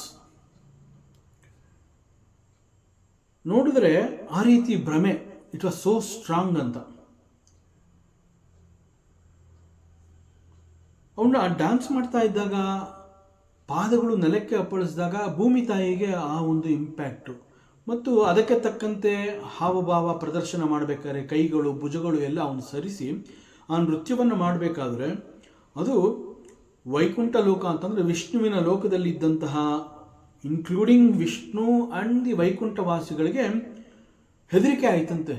ಏನೋ ಯಾವುದೋ ಒಂದು ದೊಡ್ಡ ಗದಾಪ್ರಹಾರ ನಡೀತಾ ಇದೆ ಇಲ್ಲಿ, ಎರಡು ದೊಡ್ಡ ಗದೆಗಳು ಹೋರಾಟ ಮಾಡಿದಾಗ ಏನು ಒಂದು ಸಪ್ಪಳ, ಒಂದು ಆರ್ಭಟ ಎಲ್ಲ ಇರುತ್ತೆ. ಆ ರೀತಿಯಲ್ಲಿ ಆ ವೈಕುಂಠ ಲೋಕಕ್ಕೆ ಅದು ತಗಲ್ತಾ ಇದೆಯೇನೋ, ಈ ದೊಡ್ಡ ಗದೆಗಳು ಬಂದು ವೈಕುಂಠ ಲೋಕಕ್ಕೆ ಅಪ್ಪಳಿಸ್ತಾ ಇದೆಯೇನೋ ಅನ್ನುವಂತಹ ಅನುಭವ ವಿಷ್ಣು ಆ್ಯಂಡ್ ವೈಕುಂಠವಾಸಿಗಳಿಗೆ ಆಗುತ್ತೆ. ಇನ್ನು ಆಕಾಶದಲ್ಲಿದ್ದಂತಹ ತಾರಾಪುಂಜಗಳು, ನಕ್ಷತ್ರಗಳು, ಇತರ ಗ್ರಹಗಳು, ಸ್ವರ್ಗ ಮತ್ತು ಸ್ವರ್ಗಲೋಕ, ಸ್ವರ್ಗವಾಸಿಗಳು, ಅವರುಗಳಿಗೆಲ್ಲ ಏನು ಅನುಭವ ಆಯಿತು ಅಂತಂದರೆ, ಈಗ ಒಂದು ನೃತ್ಯ ಅಂತಂದಾಗ ಪಾದಗಳು ನೆಲಕ್ಕೆ ಅಪ್ಪಳಿಸುತ್ತೆ, ಕೈಗಳು ಬೇರೆ ಬೇರೆ ಹಾವಭಾವ ತೋರಿಸ್ತಾ ಇರುತ್ತೆ. ಆ ಸಂದರ್ಭದಲ್ಲಿ ಶಿವನ ಜಟೆ, ಆ ಜಟೆ ಏನಾಗುತ್ತೆ, ಚಾಟಿಯನ್ನು ಬೀಸಿದಾಗ ಹೇಗೆ ಅದು ಬಂದು ಹೊಡೆಯುತ್ತೆ, ಆ ರೀತಿಯಲ್ಲಿ ಸ್ವರ್ಗಲೋಕಕ್ಕೆ ಅದು ಚಾಟಿಯ ಏಟುಗಳು ಬೀಳ್ತಾ ಇದೆಯೇನೋ ಅನ್ನುವಂತಹ ಒಂದು ಭ್ರಮೆ ಉಂಟಾಗುತ್ತೆ. ಸೊ ಶಿವನ ತಾಂಡವ ನೃತ್ಯವನ್ನು ಕುರಿತು ಇಲ್ಲಿ ಈ ರೀತಿ ವರ್ಣನೆ ಮಾಡಿದ್ದಾರೆ. ಸೊ ಇಲ್ಲಿ ದ್ಯೌಸ್ಯತಿ ದ್ಯೌಸ್ತಂ, ದ ಎಂಟೈರ್ ಸ್ಕೈ, ಆಕಾಶ, ಇಟ್ ಬಿಕಮ್ಸ್ ಮಿಸರಬಲ್. ತಟಾತಾಡಿತ ಅವಿಭೃತ ಜಟ, ಈ ಆಕಾಶದ ಅಂಚುಗಳಿಗೆ ಶಿವನ ಈ ಜಟೆ ಇದೆಯಲ್ಲ, ಆ ಜಟೆ ಟ್ವಿಸ್ಟೆಡ್ ಹೇರ್, ಅದು ತ್ವಂ ನಟಸಿ, ನೀನು ಡ್ಯಾನ್ಸ್ ಮಾಡ್ತಾ ಇದ್ದಾಗ ಆ್ಯಕ್ಚುಯಲ್ ಆಗಿ the intention of the Parameshwara ಏನು, ತಾಂಡವ ನೃತ್ಯವನ್ನು ಒಂದು ಕಾರಣದಿಂದ ಅವನು ಮಾಡ್ತಾ ಇದ್ದಾನೆ. ಯಾವ ಕಾರಣ? ಇಡೀ ಭೂಮಂಡಲ, ವಿಶ್ವವನ್ನು, ಪೃಥ್ವಿಯನ್ನು ನಾನು ಸಂರಕ್ಷಿಸಬೇಕು. So that is the intention of the Shiva. So ಜಗತ್ತನ್ನು ರಕ್ಷಿಸಬೇಕು ಅಂತ ಅವನು ತಾಂಡವ ನೃತ್ಯವನ್ನು ಮಾಡ್ತಾ ಇದ್ದಾನೆ. ಆದರೆ ಪರಿಣಾಮ ಏನಾಗ್ತದೆ? ಭೂಮಿ ತಾಯಿನೇ ಹೆದರ್ತಾ ಇದ್ದಾಳೆ. ಏನಿದು, ಭೂಮಿ ಏನಾರ ಸೀಳು ಹೋಗ್ತಾ ಇದೆಯಾ, ಭೂಮಿ ಬಾಯಿ ಬಿಡ್ತಾ ಇದೆಯಾ ಅಂತ ಹೇಳಿ ಅವಳಿಗೆ ಅನೇಕ ಡೌಟ್ಸ್. ಇನ್ನು ಪಾದಗಳಿಂದ ಭೂಮಿ ತಾಯಿ ವಿಚಲಿತಳಾದ್ಲು. ಪರಮಾತ್ಮನ ಆ ಒಂದು ಭುಜಗಳು ಡ್ಯಾನ್ಸಿಗೆ ತಕ್ಕಂತೆ ಹಾವಭಾವ ಪ್ರದರ್ಶನ ಮಾಡಿದಾಗ ಅವನ ಸ್ಟ್ರಾಂಗ್ ಭುಜಗಳು, ಕೈಗಳು ಐರನ್ ರಾಡ್ಸ್ ಥರ ಅಂತಂದರೆ ಬಹಳ ಸ್ಟ್ರಾಂಗ್ ಆಗಿದ್ದು. ಮತ್ತು ವೈಕುಂಠ ಲೋಕದಲ್ಲಿ ಹೇಗೆ ಅದು ಡಿಸ್ಟರ್ಬ್ ಆಯಿತು ಅಂತಂದರೆ, ಎರಡು ದೊಡ್ಡ ಗದೆಗಳು ಒಂದಕ್ಕೊಂದು ಅಪ್ಪಳಿಸಿ ಏನೋ ಹೋರಾಟ ಮಾಡಿದಾಗ ಏನಾಗುತ್ತೆ, ಆ ರೀತಿಯ ಅನುಭವ ವೈಕುಂಠವಾಸಿಗಳಿಗೆ ಆಗುತ್ತೆ. ಮತ್ತು ಶಿವ ಅಂತಂದರೆ ಅವನ ಈಸ್ ಎ ಜಟಾಧಾರಿ, ದಿ ಮ್ಯಾಟೆಡ್ ಹೇರ್. ಆ ಜಟೆಗಳೆಲ್ಲ ಏನು ಅಂತಂದರೆ ಸ್ವರ್ಗಲೋಕ ಆಕಾಶದ ಅಂಚಿಗೆ ಅವು ಚಾಟಿ ಏಟಿನಂತೆ ಬೀಸ್ತಾ ಇದ್ದಾಗ ಆ ಸ್ವರ್ಗವಾಸಿಗಳೆಲ್ಲ ಹೆದರ್ತಾರತ್ತೆ. ಇದು ಯಾವುದು, ಇದು ಇಷ್ಟು ದೊಡ್ಡ ಚಾಟಿ ಈ ರೀತಿ ಬೀಸ್ತಾ ಇದೆಯಲ್ಲ, ಆ ಏಟಿಗೆ ಏನಾದ್ರು ನಾವು ಸಿಕ್ಕಾಕೊಂಡ್ರೆ ನಮ್ಮ ಗತಿ ಏನು ಅಂತ ಅಲ್ಲಿ ಎಲ್ರಿಗೂ ಹೆದರಿಕೆ ಆಗುತ್ತೆ. ಅಂತಹ ಅನುಭವ ಆಗ್ತಾ ಇದೆ. ಸೊ ಭಗವಾನ್ ಶಿವನ ತಾಂಡವ ನೃತ್ಯವನ್ನು ಕುರಿತು ವರ್ಣನೆ ಮಾಡಿರುವಂತಹ ಸ್ತುತಿ ಇದು. ಮತ್ತು ಶಿವ ಯಾಕೆ ತಾಂಡವ ನೃತ್ಯವನ್ನು ಮಾಡ್ದ, ನಮಗೆ ಈ ಸ್ತುತಿಯಲ್ಲಿ ಸಿಕ್ಕಿರೋದು ತಾಂಡವ ನೃತ್ಯದ ವರ್ಣನೆ. But why Shiva did the dance, ತಾಂಡವ ನೃತ್ಯವನ್ನು ಅವನು ಯಾಕೆ ಮಾಡ್ದ, ಅದಕ್ಕೆ ನಮ್ಮ ಪುರಾಣ ಒದಗಿಸುವಂತಹ ಒಂದು ಪ್ರಸಂಗ ಏನು ಅಂತಂದರೆ, ಒಬ್ಬ ರಾಕ್ಷಸ ಇದ್ದ. He is called Kalabala. ಈ ಕಾಲಬಲನಿಗೆ ತನ್ನ ತಪಸ್ಸಿನ ಒಂದು ಫಲ ಅನ್ನುವ ರೀತಿಯಲ್ಲಿ ಅವನಿಗೇನೋ ಒಂದು ವರ ಸಿಕ್ಕಿದೆ. ಈ ಕಾಲಬಲ ಏನು ಮಾಡ್ತಾನೆ, ಬಹಳ ದೊಡ್ಡ ತಪಸ್ಸು ಮಾಡಿ ಒಂದು ವರವನ್ನು ಪಡ್ಕೊಂಡಿರ್ತಾನೆ. ಅದರ ಪ್ರಕಾರ ಏನು ಅಂತಂದರೆ, ಸೂರ್ಯಾಸ್ತಮದ ಸಮಯದಲ್ಲಿ ಅವನು ಇಡೀ ಭೂಮಿಯನ್ನು ತಿಂದು ಮುಗಿಸುವಂತಹ ಶಕ್ತಿಯನ್ನು ಅವನು ಪಡೆದಿರ್ತಾನೆ. ಮತ್ತು ಸೂರ್ಯ ಉದಯ ಆಗೋ ಟೈಮಲ್ಲಿ ಮತ್ತೆ ಅದನ್ನು ಉಗಿದು ಬಿಡ್ತಾನೆ. ಸೊ ಪ್ರತಿನಿತ್ಯ ಅವನು ಈ ಕೆಲಸವನ್ನು ಮಾಡ್ತಾ ಇರ್ತಾನೆ ಕಾಲಬಲ. ಅವನು ಇಂತಹ ಒಂದು ವರವನ್ನು ಅವನು ಪಡ್ಕೊಂಡಿರ್ತಾನೆ. ಅಂದರೆ ಭೂಮಿ ಅಥವಾ ಒಂದು ಪೃಥ್ವಿ ಅಂತಂದರೆ ಅಲ್ಲಿ ನೂರಾರು ಸಾವಿರಾರು ಜೀವಿಗಳು. It's a karmakshetra. ಕರ್ಮಗಳನ್ನು ಮಾಡೋದಕ್ಕೆ, ಕರ್ಮಗಳನ್ನು ಕಳ್ಕೊಳ್ಳೋದಕ್ಕೆ, ಹೀಗೆ 108 ಬೇರೆ ಬೇರೆ ಉದ್ದೇಶಗಳಿಂದ ಈ ಭೂಮಿನಲ್ಲಿ ಅನೇಕ ಜೀವಿಗಳು, ಪ್ರಾಣಿ ಪಕ್ಷಿ, ಗಿಡ ಮರ, ಬೆಟ್ಟ ಪರ್ವತ, ಹೀಗೆ ಅನೇಕಗಳು ಈ ಭೂಮಿನಲ್ಲಿದೆ. ಎಲ್ಲ ಏನೇನೋ ಒಂದು ಕರ್ಮದ ಕಾರಣದಿಂದ ಏನೋ ಒಂದು ಉದ್ದೇಶವನ್ನು ಇಟ್ಕೊಂಡು ಈ ಭೂಮಿಗೆ ಬಂದಿರುವಂತಹದ್ದು ಸಕಲ ಜೀವಿಗಳ ಒಂದು ಪರಿಸ್ಥಿತಿ. ಈ ಭೂಮಿ ಯಾಕೆ ಬೇಕು ಅಂತಂದರೆ ಇಟ್ಸ್ ಎ ಕರ್ಮಕ್ಷೇತ್ರ. ಕರ್ಮವನ್ನು ಮತ್ತೆ ಮಾಡೋದಕ್ಕೆ ಮತ್ತು ಮಾಡಿದ ಕರ್ಮಗಳನ್ನು ಕಳ್ಕೊಳ್ಳೋದಕ್ಕೆ, ಅನುಭವಿಸೋದಕ್ಕೆ they need a stage, that is bhumi. ಆದರೆ ಇಲ್ಲಿ ಅಂತಹ ಭೂಮಿ ಸಿಕ್ಕಿರೋದೇ ಈ ಒಂದು ಉದ್ದೇಶಕ್ಕೆ. ಆದರೆ ಕಾಲಬಲ ಏನು ಮಾಡ್ತಾನೆ, ನನಗಿಂತಹ ಒಂದು ವರ ಇದೆ ಅಂತ ಹೇಳಿ ಸಾಯಂಕಾಲ ಸೂರ್ಯಾಸ್ತಮದ ಸಮಯದಲ್ಲಿ ಭೂಮಿನ ನುಂಗ್ಬಿಡೋದು. ಸೊ ಇಡೀ ರಾತ್ರಿ ಅವನು ತನ್ನ ಹೊಟ್ಟೆನಲ್ಲಿ ಅದನ್ನು ಇಟ್ಕೊಳ್ಳುವಂತಹದ್ದು. ಮತ್ತು ಮಾರನೇ ದಿವಸ ಸೂರ್ಯ ಉದಯ ಆಗೋ ಟೈಮಲ್ಲಿ ಆ ಭೂಮಿನ ಉಗಿಯುವಂತಹದ್ದು. ಸೊ ಒಂದು ಇಡೀ ರಾತ್ರಿ ಸಕಲ ಜೀವಿಗಳು ಕೂಡ ಕಾಲಬಲನ ಉದರದಲ್ಲಿ ಇರ್ತಾರೆ.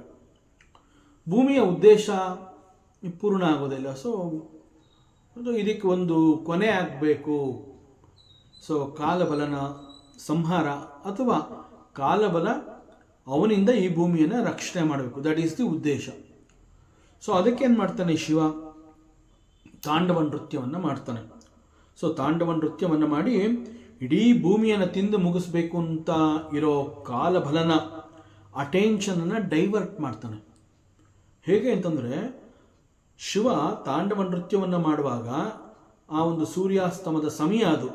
ಆ ಸಮಯದಲ್ಲಿ ಬಲನ ಮನಸ್ಸು ಈ ಭೂಮಿಯನ್ನು ಭಕ್ಷಣೆ ಮಾಡಬೇಕು ಅಂತ ಕಾಯ್ತಾ ಇರುತ್ತೆ.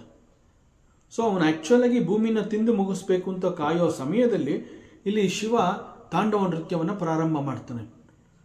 ಅದರ ಆಕರ್ಷಣೆ ಹೇಗಿರುತ್ತೆ, ನೃತ್ಯದ ಆಕರ್ಷಣೆ ಅಂತಂದರೆ, ಆ ಸೂರ್ಯಾಸ್ತದ ಸಮಯದಲ್ಲಿ ಕಾಲಬಲ ಸಂಪೂರ್ಣವಾಗಿ ತನ್ನ ಮನಸ್ಸು ಮತ್ತು ಗಮನವನ್ನು ಈ ಕಡೆ ಶಿವನ ಆ ತಾಂಡವ ನೃತ್ಯದ ಮೇಲೆ ಫೋಕಸ್ ಮಾಡ್ಕೊಂಡ್ಬಿಡ್ತಾನೆ. ಏನಾಗುತ್ತೆ, ಅಟೆನ್ಷನ್ ಡೈವರ್ಟ್ ಆಗುತ್ತೆ, ಸಮಯ ಹೋಗೋದೇ ಗೊತ್ತಾಗೋದಿಲ್ಲ. ಸಂಪೂರ್ಣವಾಗಿ ಆ ನೃತ್ಯವನ್ನು ನೋಡಿ ನೋಡಿ ನೋಡಿ ಅದರಲ್ಲಿ ತಲೀನನಾಗಿ ಹೋಗಿರ್ತಾನೆ. ಭೂಮಿ ತಿಂದು ಮುಗಿಸುವಂತಹ ಕಾರ್ಯವನ್ನು ಅವನು ಮರೆತು ಬಿಡ್ತಾನೆ. So let that happen. So ಹೀಗೆ ಕಾಲಬಲನ ಅಟೆನ್ಷನ್ ಡೈವರ್ಟ್ ಮಾಡಬೇಕು, ಭೂಮಿಯನ್ನು ಅವನು ತಿನ್ನಬಾರ್ದು. ಇದು ಶಿವನ ಒಂದು ಸಂಕಲ್ಪ. ಸೊ ಅದಕ್ಕಾಗಿ ಅವನೇನು ಮಾಡ್ತಾನೆ, ತಾಂಡವ ನೃತ್ಯವನ್ನು ಮಾಡ್ತಾನೆ. So Paramatma Shiva, to protect the earth, he did the tandava ನೃತ್ಯ.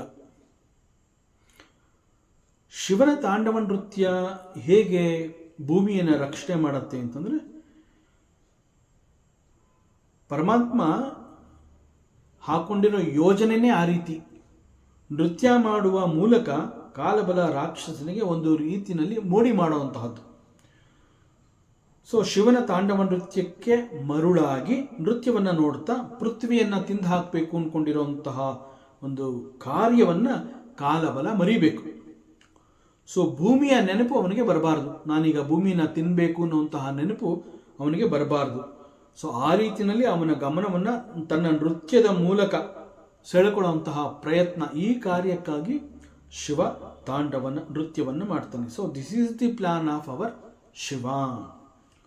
ಸೊ ಈ ಕಾರಣದಿಂದ he did tandava nritya. This is one such interpretation. ಎರಡನೇದೇನು ಅಂತಂದ್ರೆ, there is another rakshasa. He is called Apasmara. ಈ ಅಪಸ್ಮರ ರಾಕ್ಷಸನನ್ನ ನಾನು ನನ್ನ ಕಂಟ್ರೋಲ್ನಲ್ಲಿ ಇಟ್ಕೋಬೇಕು ಅನ್ನುವಂತಹದ್ದು ಪರಮಾತ್ಮ ಶಿವನ ಸಂಕಲ್ಪ. ಸೊ ಆ ಕಾರಣಕ್ಕಾಗಿ ಶಿವ ತಾಂಡವ ನೃತ್ಯವನ್ನು ಮಾಡ್ದ ಅಂತ ಮತ್ತೊಂದು interpretation. So this is another interpretation. So but ಈ ಎರಡೂ ಘಟನೆಗಳಲ್ಲೂ ಕೂಡ there is one symbolic meaning. ಏನು ಅಂತಂದರೆ, Kalabala rakshasa, he represents an agitated mind. ಭೂಮಿಯನ್ನು ತಿಂದು ಮುಗಿಸೋದು ಅಂತಂದ್ರೆ ಏನು? ಆ ಒಂದು ಚಂಚಲತೆ, ಇಂತಹದ್ದು ನನಗೆ ಬೇಕೇ ಬೇಕು ಅಂತ ನಾವು ಹಠ ಮಾಡ್ತೀವಲ್ಲ, ಮಾಡಬಾರ್ದನ್ನು ಮಾಡಬೇಕು ಅಂತ ನಾವು ಹಠ ಮಾಡ್ತೀವಲ್ಲ, ಮಾಡೋಂತಹ ಕೆಲಸನೇ ಅಲ್ಲ, ಆದರೆ ಅದನ್ನೇ ಮಾಡಬೇಕು ಅಂತ ಮನಸ್ಸು ಆ ಕಡೆಗೆ ಆಕರ್ಷಣೆಗೆ ಒಳಗಾಗಿರುತ್ತೆ. ಭೂಮಿ ತಿಂದು ಹಾಕೋದು ಅಂತಂದ್ರೆ ಏನರ್ಥ? There is no meaning in it. But ಕಾಲಬಲನ ಉದ್ದೇಶ ಏನು? ಸೂರ್ಯಾಸ್ತಮದ ಸಮಯದಲ್ಲಿ ನನಗೆ ವರ ಸಿಕ್ಕಿದೆ, ಸೊ ಆ ಶಕ್ತಿಯನ್ನು ಅವನು ಬೇರೆ ಯಾವುದಕ್ಕಾದ್ರೂ ಉಪಯೋಗಿಸ್ಕೋಬೋದಾಗಿತ್ತು. ಬಟ್ ಸೂರ್ಯಾಸ್ತಮದ ಸಮಯದಲ್ಲಿ ನನ್ನಲ್ಲಿ ಅಷ್ಟು ಶಕ್ತಿ ಇರೋದ್ರಿಂದ ನಾನು I am going to eat this jagattu. So it represents agitated mind. ಚಂಚಲತೆಯಿಂದ ಕೂಡಿರುವಂತಹ ಮನಸ್ಸು, ಅಸ್ಥಿರವಾದ ಮನಸ್ಸು, ಕುಣಿತಾ ಇರುವಂತಹ ಮನಸ್ಸು, ಹಠಮಾರಿತನದ ಮನಸ್ಸು, ಒಂದು ದಿಕ್ಕಿನಿಂದ ಇನ್ನೊಂದು ದಿಕ್ಕಿಗೆ ಅಲೆದಾಡ್ತಾ ಇರುವಂತಹ ಮನಸ್ಸು. ಸೊ ಈ ರೀತಿಯ ಒಂದು ಅಸ್ಥಿರವಾದ ಮನಸ್ಸು ಏನೋ ಒಂದು ಮಾಡಬೇಕು ಅಂತ ಹೊಂಚಾಗ್ತಾ ಇರುತ್ತೆ. ಅಂತಹ ಮನಸ್ಸನ್ನು ನಾವು ಪೋಷಿಸಬಾರ್ದು. ಮೈಂಡ್ ಈಸ್ ಡಿಸ್ಟರ್ಬ್ಡ್ ಅಂತಂದಾಗ we have to be very quiet and calm. ಮನಸ್ಸು ಸರಿ ಇಲ್ಲ, ಮನಸ್ಸು ಕುಣಿತಾ ಇದೆ, ಮನಸ್ಸು ಸ್ಥಿರವಾಗಿಲ್ಲ ಅಂತಂದಾಗ ನಾವೇನಾದ್ರು ಕೆಲಸ ಮಾಡೋಕ್ಕೆ ಹೋದರೆ ಆ ಕೆಲಸದಲ್ಲಿ ಯಶಸ್ಸು ಸಿಗೋದಿಲ್ಲ. ಅದು ಮತ್ತೊಂದು ಅನಾಹುತವನ್ನೇ ಸೃಷ್ಟಿ ಮಾಡುತ್ತೆ. ಬಿಕಾಸ್ ಅಲ್ಲಿ ಫೋಕಸ್ಸೇ ಇರೋದಿಲ್ಲ. ಯಾಕೆ ಫೋಕಸ್ ಇರೋದಿಲ್ಲ ಅಂತಂದರೆ, ಮೈಂಡಲ್ಲಿ ಸ್ಥಿರವಾಗಿರೋದೇ ಇಲ್ಲ. The mind it self is very ಚಂಚಲ, ಕುಣಿತಾ ಇರುತ್ತೆ ಮನಸ್ಸು. ಸೊ ಅಲ್ಲಿ ಫೋಕಸ್ ಮಾಡೋಕ್ಕಾಗದೇ ಇರೋವಂತಹ ಪರಿಸ್ಥಿತಿ ಉಂಟಾಗಿದ್ದಾಗ ಒಂದು ಕಾರ್ಯವನ್ನು ಮಾಡಬೇಕು ಅಂತಂದಾಗ ಏನು, ಸಂಪೂರ್ಣವಾಗಿ ನಮ್ಮ ಫೋಕಸ್ ಆ ಕಾರ್ಯದ ಮೇಲಿರಬೇಕು. ಆದರೆ ಫೋಕಸ್ ಮಾಡಬೇಕು ಅಂತಂದರೆ mind must be available. But mind is not available. Why mind is not available? Because ಅದು ಚಂಚಲತೆಯಿಂದ ಕೂಡಿದೆ. ಚಂಚಲತೆಯಿಂದ ಕೂಡಿದೆ ಅಂತಂದ್ರೆ ಏನು? ಮನಸ್ಸು ಅಲೆದಾಡ್ತಾ ಇದೆ, ಉದ್ವಿಗ್ನ ಸ್ಥಿತಿಯನ್ನು ತಲುಪಿದೆ, ಹಠಮಾರಿತನ ಮಾಡ್ತಾ ಇದೆ, ಅಸ್ಥಿರತೆಯನ್ನು ಇಟ್ಕೊಂಡಿದೆ ಅದು ಮನಸ್ಸು, ಈ ಅರ್ಥಗಳು. ಸೊ ಮನಸ್ಸು ಹೀಗಿದ್ದಾಗ ಯಾವುದೇ ರೀತಿಯಲ್ಲಿ ಒಂದು ಉನ್ನತವಾದ ಒಂದು ಒಳ್ಳೆಯ ಕೆಲಸವನ್ನು ಮಾಡೋದಕ್ಕೆ ನಾವು ಹೋಗಬಾರ್ದು. ಆಗ ಆದಷ್ಟು ಕ್ವೈಟಾಗಿ ಒಂದು ಕಡೆ ಇರಬೇಕಾಗತ್ತೆ. ಸೊ ಏನೋ ಒಂದು ಮಾಡಬೇಕು ಅಂತ ಹೊಂಚಾಗ್ತಾ ಇರುತ್ತೆ ಮನಸ್ಸು. ಆವಾಗ ಆ ಮನಸ್ಸನ್ನು ನಾವು ಪೋಷಿಸಬಾರ್ದು. We should not encourage. We have to be ಒಂಥರ ಆ ಟೈಮಲ್ಲಿ ಎಷ್ಟು ನಾವು ಸೈಲೆಂಟ್ ಆಗಿರ್ತೀವೋ ಅಷ್ಟು ಒಳ್ಳೆಯದು. It is better to it is better to destroy such type of mind. ಮನಸ್ಸಿಗೆ ಪೋಷಣೆ ಇರಲಿ, ಅಂತಹ ಮನಸ್ಸನ್ನು ನಾಶಪಡಿಸ್ಕೋಬೇಕು. ಸೊ ಈ ರೀತಿಯ ಮನಸ್ಸಿನಿಂದ ಯಾವ ಉಪಯೋಗ ಕೂಡ ಇಲ್ಲ. The very existence of this type of mind is very dangerous. ಅಂತಹ ಮನಸ್ಸು ನಮ್ಮ ಬಳಿ ಇದೆ ಅಂತಂದರೆ ಅದರಿಂದ ಉಪಯೋಗನೇ ಇಲ್ಲ. ಇನ್ಫ್ಯಾಕ್ಟ್ ಅದರಿಂದ ಹೆಚ್ಚು ಅಪಾಯ, ದುಷ್ಪರಿಣಾಮಗಳೇ ಉಂಟಾಗುತ್ತೆ. ಅದರ ಬದಲು ಇಂತಹ ಒಂದು ಕೆಟ್ಟ ಮನಸ್ಸು ಅಥವಾ ಮನಸ್ಸು ದೋಷಪೂರಿತವಾಗಿದೆ ಅಂತಂದಾಗ ಅಂತಹ ಮನಸ್ಸನ್ನು ನಾಶ ಮಾಡುವಂತಹದ್ದು ಸರ್ವರೀತಿಯಿಂದ ಉತ್ತಮ. ಸೊ ನಮ್ಮಲ್ಲಿ ಏನೋ ಒಂದು ಉದ್ದೇಶ ಇರುತ್ತೆ, ಒಂದು ಗುರಿ ಇರುತ್ತೆ. ಇಂತಹ ಒಂದು ಟಾಸ್ಕ್ನ ನಾನು ಕಂಪ್ಲೀಟ್ ಮಾಡ್ತೀನಿ, I am going to complete this work. ಆದರೆ ಮನಸ್ಸು ಈ ರೀತಿ ಇದ್ದಾಗ ಆ ಟಾಸ್ಕ್ ಬಗ್ಗೆ ನಾವು ಗಮನ ಕೊಡಬಾರ್ದು. ನಾವು ಆ ಸಮಯದಲ್ಲಿ ಮತ್ತೆ ಮನಸ್ಸು ಶಾಂತವಾಗುವವರೆಗೆ ನಾವು ಅಂದ್ಕೊಂಡಿರುವಂತಹ ಉದ್ದೇಶದ ಕಡೆಗೆ ನಾವು ಆ ಕಾರ್ಯವನ್ನು ನಾವು ಕೈಗೆ ತಗೋಬಾರ್ದು. ಆದಷ್ಟು ಮನಸ್ಸು ಶಾಂತವಾಗುವವರೆಗೆ ಆ ಒಂದು ಟಾಸ್ಕಿಂದ ನಾವು ದೂರ ಇರಬೇಕು. ಯಾವ ಒಂದು ಗುರಿ ಮತ್ತು ಒಂದು ಉದ್ದೇಶ ಇಟ್ಕೊಂಡಿರ್ತೀವಿ, ಆ ಗುರಿ ಮತ್ತು ಉದ್ದೇಶದಿಂದ ಸಾಕಷ್ಟು ದೂರದಲ್ಲಿ ಇರಬೇಕು. ನಾವು ಅದರ ಸಂಪರ್ಕಕ್ಕೆ ನಾವು ಹೋಗಬಾರ್ದು. ಸೊ ಹೀಗಿದ್ದಾಗ ಮನಸ್ಸು ದುರ್ಬಲವಾಗಿದೆ ಅನ್ನೋದು ಗೊತ್ತಾಗುತ್ತೆ. ದುರ್ಬಲವಾದಂತಹ ಮನಸ್ಸಿಗೆ ಒಂದು ಒಳ್ಳೆಯ ಶಿಕ್ಷಣವನ್ನು ನಾವು ಕೊಡಬೇಕಾಗುತ್ತೆ. Instead of let me complete the task ಅನ್ನೋದ್ರ ಬದಲು ಅಂತಹ ಪರಿಸ್ಥಿತಿನಲ್ಲಿ ಮನಸ್ಸು ದುರ್ಬಲವಾಗಿದೆ ಅಂತಂದಾಗ ಮನಸ್ಸಿಗೆ ಒಂದು ಒಳ್ಳೆಯ ಶಿಕ್ಷಣವನ್ನು ಕೊಡಬೇಕು. ಸೊ ದ ಬೆಸ್ಟ್ ಪರಿಹಾರ, ಬೆಸ್ಟ್ ಶಿಕ್ಷಣ ಏನು ಅಂತಂದರೆ ಮನಸ್ಸಿಗೆ ಒಂದು ಡಿವೋಷನ್, ಭಕ್ತಿಯನ್ನು ಕೊಡಬೇಕಾಗತ್ತೆ. ಸೊ ಆಗ ಅಂತಹ ಶಿಕ್ಷಣ ಸಿಕ್ಕಿದಾಗ ಮನಸ್ಸು ದ ಇಮ್ಮಿಡಿಯೇಟ್ ಟಾಪಿಕ್ ಅದರಿಂದ ಈಚೆ ಬಂದ್ಬಿಡತ್ತೆ. So this is the very safe way.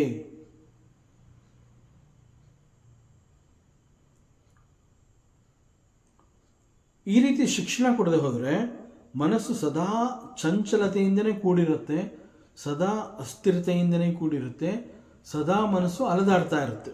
ಮನಸ್ಸು ನಮ್ಮ ಕೈಗೆ ಸಿಗೋದೇ ಇಲ್ಲ. ಸೊ ಪರಿಸ್ಥಿತಿ ಅಥವಾ ಸಿಚುಯೇಷನ್ ಈ ರೀತಿ ಇರೋದ್ರಿಂದ ಭಗವಂತ ಏನು ಮಾಡ್ತಾನೆ, he says okay I will protect the world. ನಾನು ಏನು ಮಾಡ್ತೀನಿ, I will do the tandava ನೃತ್ಯ. ಸೊ ನಾನು ತಾಂಡವ ನೃತ್ಯವನ್ನು ಮಾಡಿದಾಗ ಈ ಕಾಲಬಲನ ಮನಸ್ಸು ನನ್ನ ನೃತ್ಯದ ಕಡೆಗೆ ಬರುತ್ತೆ. ಸಂಪೂರ್ಣವಾಗಿ ನನ್ನ ನೃತ್ಯ ಅವನ ಮನಸ್ಸನ್ನು ಆಕರ್ಷಿಸುತ್ತೆ. ಆಗ ಅವನ ಮನಸ್ಸು ನನ್ನ ನೃತ್ಯದ ಬಳಿನಲ್ಲೇ ಇರೋದರಿಂದ ಪೃಥ್ವಿಯನ್ನು ನಾನು ತಿಂದು ಹಾಕಬೇಕು ಅನ್ನುವಂತಹ ಯೋಚನೆ ಅವನ ಬಳಿ ಇರೋದಿಲ್ಲ. ಆ ಯೋಚನೆಯಿಂದ ಬಹಳ ದೂರ ಕರ್ಕೊಂಬಂದ್ಬಿಟ್ಟಿರ್ತಾನೆ ಶಿವ ಕಾಲಬಲನ ಮನಸ್ಸನ್ನು. ಸೊ ಭಗವಾನ್ ಶಿವ ಯಾಕೆ ತಾಂಡವ ನೃತ್ಯವನ್ನು ಮಾಡ್ದ ಅನ್ನುವಂತಹ ಪ್ರಶ್ನೆ ಮನಸ್ಸಿನಲ್ಲಿ ಎದ್ದರೆ ದಿಸ್ ಈಸ್ ದಿ ರೀಸನ್. ಈಗ ನಾವೇ ಏನೋ ಒಂದು ಕೆಲಸ ಮಾಡ್ತಾ ಇರ್ತೀವಿ, ನಮಗೆ ಏನಾದರೂ ಒಂದು ಸುಳಿವು, ಮೈಂಡ್ ಡಿಸ್ಟರ್ಬ್ ಆಗ್ತಾ ಇದೆ, ನನಗೆ ಫೋಕಸ್ ಮಾಡೋಕೆ ಆಗ್ತಾ ಇಲ್ಲ ಅಂತಂದಾಗ we should stop that work. ಓ ಶಿವ ತಾಂಡವ ನೃತ್ಯ ಮಾಡ್ತಾ ಇದ್ದೇನೆ, ದಟ್ ಈಸ್ ವೈ ನನ್ನ ಮನಸ್ಸು ಈಗ ಆ ಕಡೆ ಹೋಗ್ತಾ ಇಲ್ಲ ಅಂತ ಹೇಳಿ ನಾವು ಈ ಕಡೆಗೆ ಬಂದ್ಬಿಟ್ಟಿರ್ತೀವಿ. ಆಗ ಮಾಡಬೇಕು ಅಂದ್ಕೊಂಡು ಕೆಲಸನ ಆ ಕ್ಷಣದಲ್ಲಿ ಅಲ್ಲಿ ನಿಲ್ಲಿಸೋವಂತಹದ್ದು ಒಳ್ಳೆಯದು. ಯಾಕೆಂದರೆ ಶಿವ ತಾಂಡವ ನೃತ್ಯವನ್ನು ಮಾಡ್ತಾ ಇದ್ದಾನೆ ಅಂತಂದರೆ ಅವನಲ್ಲಿ ಬಹಳ ಒಂದು ಒಳ್ಳೆಯ ಉದ್ದೇಶ, ಒಂದು ಸಂಕಲ್ಪ, ಜಗತ್ತನ್ನು ರಕ್ಷಣೆಯನ್ನೇ ಮಾಡ್ತಾ ಇದ್ದಾನೆ ಶಿವ. ಅದಕ್ಕಾಗಿ ತಾಂಡವ ನೃತ್ಯವನ್ನು ಮಾಡ್ತಾ ಇದ್ದಾನೆ. ಜಗತ್ತನ್ನು ರಕ್ಷಿಸಬೇಕು ಅಂತ ಮಾಡ್ತಾ ಇರುವಂತಹ ಈ ಒಂದು ತಾಂಡವ ನೃತ್ಯ ನನ್ನ ತಲೆನಲ್ಲೂ ಆ ರೀತಿಯ ಫೋಕಸ್ ಮಾಡೋಕ್ಕಾಗ್ತಾ ಇಲ್ಲ, ಡಿಸ್ಟರ್ಬ್ ಆಗ್ತಾ ಇದೀನಿ ಅಂತಂದರೆ ಈ ಕ್ಷಣದಲ್ಲಿ ನಾನು ಮಾಡ್ತಾ ಇರುವಂತಹ ಕೆಲಸವನ್ನು ನಾನು ನಿಲ್ಲಿಸಿದ್ರೆ ಮುಂದೆ ನನಗೂ ಕೂಡ ಒಳ್ಳೆಯದಾಗುತ್ತೆ. So this is the message. So it is only to distract the mind of the Kalabala. ಪರಮಾತ್ಮ ಶಿವ ತಾಂಡವ ನೃತ್ಯವನ್ನು ಮಾಡಿದ. ಆ್ಯಂಡ್ ಮತ್ತೊಂದು ಇಂಟರ್ಪ್ರಿಟೇಷನ್ ಪ್ರಕಾರ ಇನ್ನೊಬ್ಬ ರಾಕ್ಷಸ ಯಾರು ಅಂತಂದರೆ he is called the Apasmara. ಅವನ ಹೆಸರು ಅಪಸ್ಮರ. ನಮ್ಮ ವೇದಾಂತದಲ್ಲಿ ಅಪಸ್ಮರ ಅಂತ ಹೇಳಿದಾಗ Vedanta calls it adhyasa. Adhyasa means super imposition. ಈ ಅರ್ಥ. ಸೂಪರ್ ಇಂಪೋಸಿಷನ್ ಅಂತಂದ್ರೆ ಏನು? Consciousness having understood itself to be the matter. Consciousness ಅಂತಂದರೆ ಆ್ಯಕ್ಚುಲಿ ಚೈತನ್ಯ ಅದು. ಬಟ್ ಕಾನ್ಷಿಯಸ್ನೆಸ್ಸೇನೇ ತನ್ನನ್ನು ಮ್ಯಾಟರ್, ಜಡ ಅಂತ ತಿಳ್ಕೊಂಬಿಟ್ಟಿದೆ. The mix up which is happening between matter and consciousness is called the mind is disturbed. Consciousness ಅಂತಂದರೆ ಇಟ್ ಈಸ್ ಚೈತನ್ಯ ಅದು. ಅಂತಹ ಚೈತನ್ಯವೇ ತನ್ನನ್ನು ತಾನು ಜಡ ಅಂತ ತಿಳ್ಕೊಂಡಿದೆ ಅಂತಂದರೆ that is called the super imposition. And consciousness that is represented by this Apasmara. So ಚೈತನ್ಯ ಅಂತಂದರೆ ಅದರ ಅರ್ಥನೇ ಇಟ್ ಈಸ್ ವೆರಿ ಆ್ಯಕ್ಟಿವ್ ಅಂತ, ದಟ್ ಈಸ್ ಕಾಲ್ಡ್ ಚೈತನ್ಯ. ಈ ಚೈತನ್ಯವೇ ತನ್ನನ್ನು ತಾನು ಜಡ ಅಂತ ಭಾವಿಸಿ, ಹಾಗೂ ತಾನು ಚೈತನ್ಯವೋ ಜಡವೋ ಏನೂ ಗೊತ್ತಾಗಲಿಲ್ಲ, ಗೊಂದಲಕ್ಕೆ ಸಿಕ್ಕಿ ಬಿದ್ದಿದ್ದೀನಿ ಅನ್ನುವಂತಹ ಪರಿಸ್ಥಿತಿ is called adhyasa. And this Apasmara, the rakshasa Apasmara, he represents this ಅವಸ್ಥೆ. ಮತ್ತು ಭಗವಂತ ಶಿವ ಏನು ಮಾಡ್ತಾನೆ ಈ ಸಂದರ್ಭದಲ್ಲಿ, ತಾಂಡವ ನೃತ್ಯವನ್ನು ಮಾಡುವ ಮೂಲಕ ಈ ಅಪಸ್ಮರನನ್ನು ತನ್ನ ಕಂಟ್ರೋಲಿಗೆ ತಗೋತಾನೆ. ಅಂತಂದರೆ ಯಾವಾಗ ಚೈತನ್ಯ ಗೊಂದಲಕ್ಕೆ ಸಿಕ್ಕಿಬಿದ್ದು ನಾನು ಚೈತನ್ಯವೋ ಜಡವೋ ಅನ್ನುವಂತಹದ್ದೇ ಗೊತ್ತಾಗದಂತಹ ಪರಿಸ್ಥಿತಿಯನ್ನು ದಿ ವೆರಿ ಕಾನ್ಷಿಯಸ್ನೆಸ್ ತಲುಪಿದೆ ಅಂತಂದಾಗ Lord Shiva, oh now I have to take a control, it's a call. ಹೀಗೆ ಪರಮಾತ್ಮ ಏನು ಮಾಡ್ತಾನೆ, ತಾಂಡವ ನೃತ್ಯವನ್ನು ಮಾಡಿ ಈ ಅಪಸ್ಮರನನ್ನು ನಾನು ಕಂಟ್ರೋಲಿಗೆ ತಗೋಬೇಕು ಅಂತಂದರೆ ಈ ಒಂದು ಅಧ್ಯಾಸ ಏನು ಸೂಪರ್ ಇಂಪೋಸಿಷನ್, ತನ್ನನ್ನು ತಾನು ಮತ್ತೊಂದು ಅಂತ ಬೇರೆ ರೀತಿಯಲ್ಲಿ ಯೋಚನೆ ಮಾಡ್ತಾ ಇರುವಂತಹ ದಿಕ್ಕನ್ನು ಬದಲಿಸಬೇಕಲ್ಲ. ಸೊ ಪರಮಾತ್ಮ ಕಂಟ್ರೋಲಿಗೆ ತಗೋಬೇಕು, ಆ ಕೆಲಸವನ್ನು ಮಾಡಬೇಕು ಅಂತ ಹೇಳಿ ತಾಂಡವ ನೃತ್ಯವನ್ನು ಮಾಡ್ತಾ ಇದ್ದಾನೆ. So this tandava nritya is to make sure that adhyasa ಇನ್ನು ಮುಂದೆ ಮೇಲೆ ಹೇಳೋದಕ್ಕೆ ಸಾಧ್ಯ ಇಲ್ಲ. ಯಾಕೆಂತಂದರೆ he is stamping while doing tandava nritya. ಪರಮಾತ್ಮ ತನ್ನ ಪಾದಗಳಿಂದ ತುಳಿತಾ ಇದ್ದಾನೆ. ಯಾರನ್ನ ತುಳಿತಾ ಇದ್ದಾನೆ ತಾಂಡವ ನೃತ್ಯವನ್ನು ಮಾಡುವ ಮೂಲಕ? ದಿಸ್ ಅಧ್ಯಾಸ, ಅಪಸ್ಮರ. ಸೊ ಚೆನ್ನಾಗಿ ಒಂದು ಕಡೆ ಡ್ಯಾನ್ಸ್ ಮಾಡುವ ಕಾರಣದಿಂದ ಕಾಲುಗಳಿಂದ ಚೆನ್ನಾಗಿ ಆ ರೀತಿ ತುಳಿದ್ರೆ ಮತ್ತೆ ಈ ಅಧ್ಯಾಸ ಅಂತಂದರೆ ಅಪಸ್ಮರ ಮೇಲೆ ಎದ್ದು ನಿಂತ್ಕೊಳ್ಳೋದಕ್ಕೆ ಸಾಧ್ಯ ಇಲ್ಲ. ಆ ರೀತಿಯಲ್ಲಿ ಅವನನ್ನು ತುಳಿದು ಅಮುಕ್ತಾ ಇದ್ದಾನೆ. ನೀನು ಮತ್ತೆ ಹೇಳ್ಬಾರ್ದು, ನೀನು ಎದ್ದೇಳಬಾರ್ದು ನೀನು. ಮತ್ತು ಈ ಸಂದರ್ಭದಲ್ಲಿ it is actually showing the stage of Jeevan ಮುಕ್ತಿ ಅಂತ ಕೂಡ ಹೇಳ್ತಾರೆ. ಈ ಒಂದು ಅಪಸ್ಮರನನ್ನು ಕಂಟ್ರೋಲಿಗೆ ತಗೊಳ್ಳುವಂತಹ ಈ ಸಂದರ್ಭವನ್ನು ನಮ್ಮ ವೇದಾಂತ ಜೀವನ್ ಮುಕ್ತಿ ಅಂತ ಕರೆಯುತ್ತೆ. ಇದನ್ನು ಲಿಬರೇಷನ್ ವೈಲ್ ಲಿವಿಂಗ್. ಸೊ ಸಾಧಕ ಈ ಜಗತ್ತನ್ನು ನೋಡ್ತಾ ಇರ್ತಾನೆ, but he will not be affected by this ಅಧ್ಯಾಸ.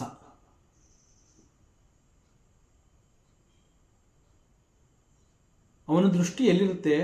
ಅಧ್ಯಾಸನನ್ನು ಪರಮಾತ್ಮ ಶಿವ ಕಾಲ ಕೆಳಗೆ ಹಾಕಿ ತುಳಿತಾ ಇರೋದ್ರಿಂದ though the jiva is looking at the world, he is not affected by the superimposition, because this superimposition or the adhyasa is under the well control of Lord Shiva, because he is doing the Tandava Nritya.